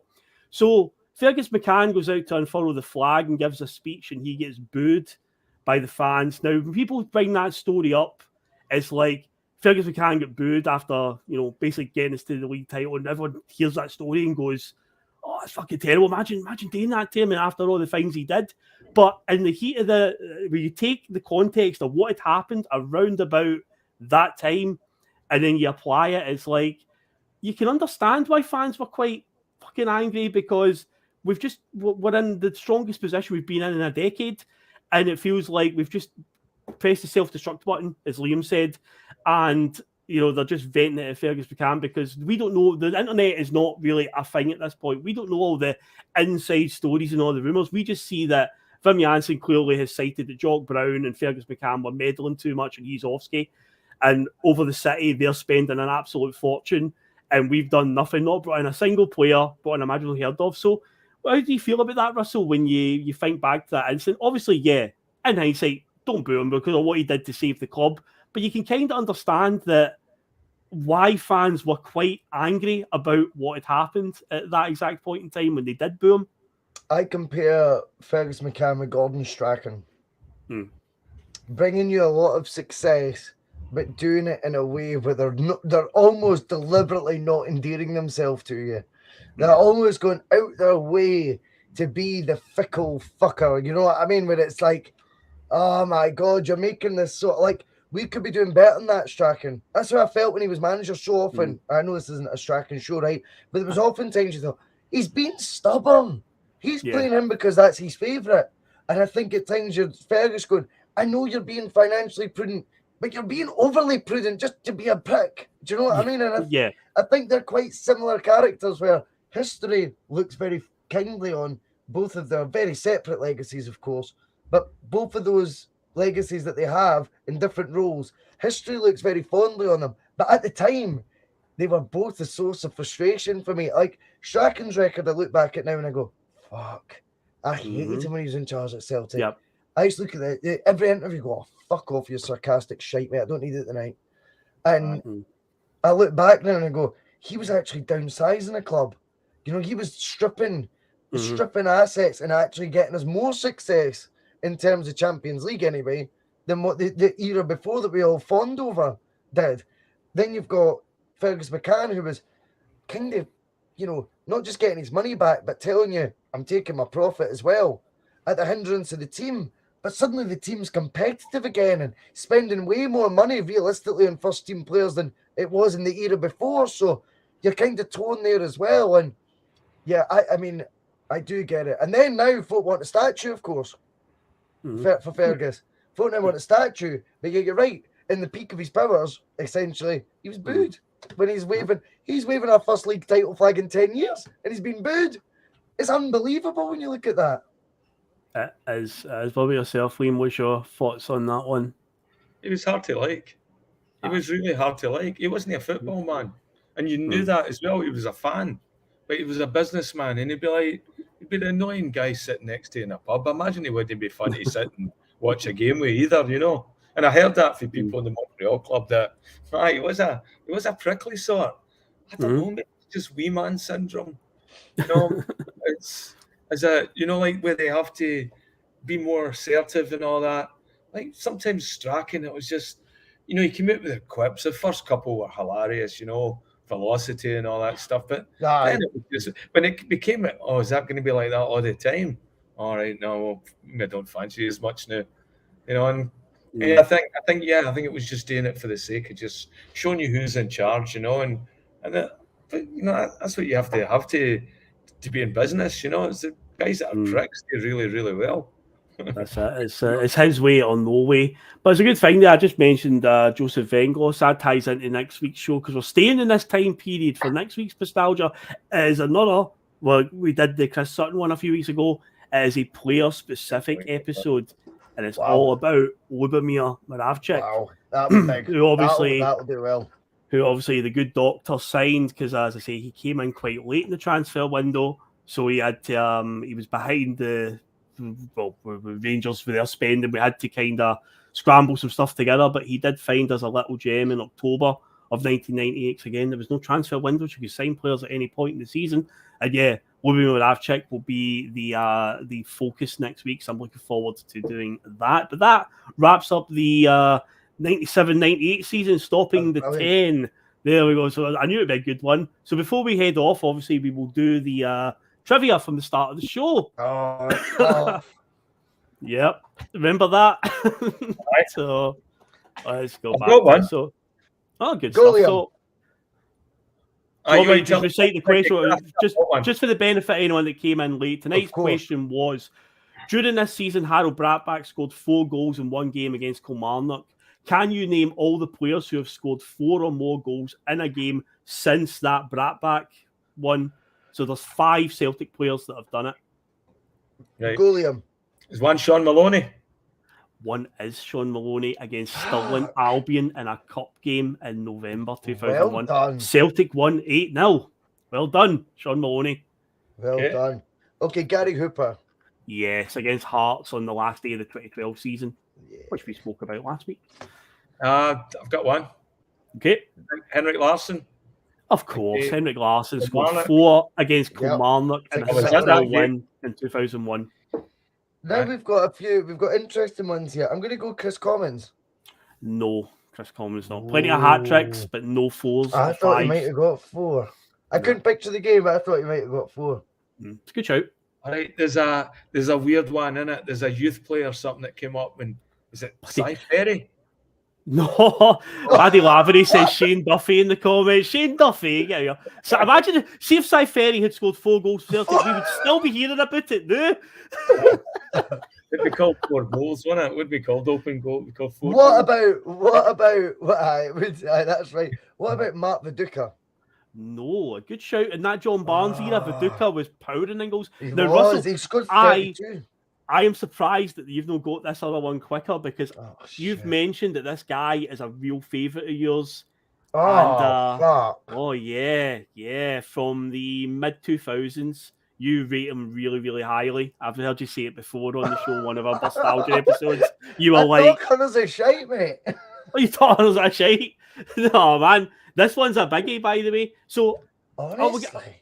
Yeah. So a few weeks ago, right, we beat Dundee United 9-0. It was the biggest away win in Scottish Premier League history. But we held the record for the biggest away win before that. Who was it against? And Zurawski. 4 goals against Dunfermline in February 2006. We beat them 8-1. So we've got Hooper, Henrik, Maloney, Zurawski, and one more. One more. And is it a youth player, like was being said? It is not a youth player. It's good outside the box thinking, but it is not a youth player. I'm looking at some of the comments. Paul Dye's put Moy. Away you go. You're getting banned in the bus for that. What about Scotty Sinclair? Mm-hmm. Plenty of hat tricks, no fours. Yeah, he did get hat tricks. Oh, aye. Go on, Plenty Liam, of have a pop, mate. Have a pop. bloody Bio. Egyptian King puts Bio. Are you kidding me? Did Bio even fucking score for us? Fuck's sake. Egyptian King, you're better than that. Eddie, did Eddie score 4? No. Ah, We've got Griffiths? No Griffiths. We've got, I guess, a Forest. I thought this was one. Remember, we beat St Johnstone 6-0. Forest scored a hat trick Forrest that is not day. a bad shout at all. Forest a decent shout, but it's no him. Good shout. I'm looking. We've got Vinegar, Hoydonk, but this is Hoydonk will be after that Brattbakk one, so it's from 98 onwards. It's 98 onwards. Scott McDonald, Petrov, maybe not. Sinclair, Moy, Butchell. Is it a striker? As a striker, yes. Jan. No, Vinegar Hesselink was in amongst the guesses. He's not. I'm scrolling up the now, and amazingly, man, No one guessed it. I'm stunned that this name has to come up. Oh my God, guys. The Canyo. Scott McDonald. No, McDonald's been guessed. It's no him. Wait, Patrick McLaughlin's got it. Ding, ding, ding. Patrick McLaughlin. And so's Gary Boy as well. So I seen Patrick McLaughlin's coming first. It is John Hartson. Big Bad John. He scored in That is poor not guessing him. 7-0 victory against Aberdeen in November 2002. He scored 4. Aye. Very Ryan good. Taylor says Ball and Golly scored 4 in Spain. If you know, you know. But there you go, guys. That is tonight's show, all wrapped up nicely, and yeah, that's another one on the books. So I say next week we're staying in this era. We're staying in 1998. We're going to be looking at the Celtic career of one Lubomir Moravcik and what came before Celtic and how so many people just seemed to have a blind spot with this guy. How did they know pick up on how good he was beforehand? So we'll be about Lubo next week. So yeah, guys, that's that. So Russell, anything else on the bus coming up that you wish to tell people about? There'll be a bit of post-match pitch this weekend, of course. After the St Mirren game, we will be live and talking loads of shite. Me and Terry Robb and a select couple of others. I say select, just whatever's available, really. Monday Club will be back this Monday. We might do another show at the weekend spontaneously. It depends how I feel. Sometimes on a Saturday night, I just jump on myself and I just want to take some questions and just have some banter and some interaction, because I like that personal touch stuff, you know, rather than it being all presenting and all that bullshit. Sometimes it's good just to go on with a couple of beers and just talk to the comments. So I might do that at some point this weekend as well, mate. Look, no worries at all. So guys, you enjoyed yourself tonight? Awesome. This one. Yes, indeed. So, yeah, well, we'll head out now, guys. We will play the dulcet tones of Mr. Chris Sutton as we head off. The Bustalgia bus is heading away for another week. So, yes, we shall catch you next Friday. Same Bustalgia time, same Bustalgia channel. So, all the best, folks. And come on, Celtic at the weekend. Come on. Some of his comments about me deliberately trying to cause controversy. Well, I work in the media now. And you've got someone sitting there next to you who's an embarrassment to the media profession. He's an apologist. He's a charlatan.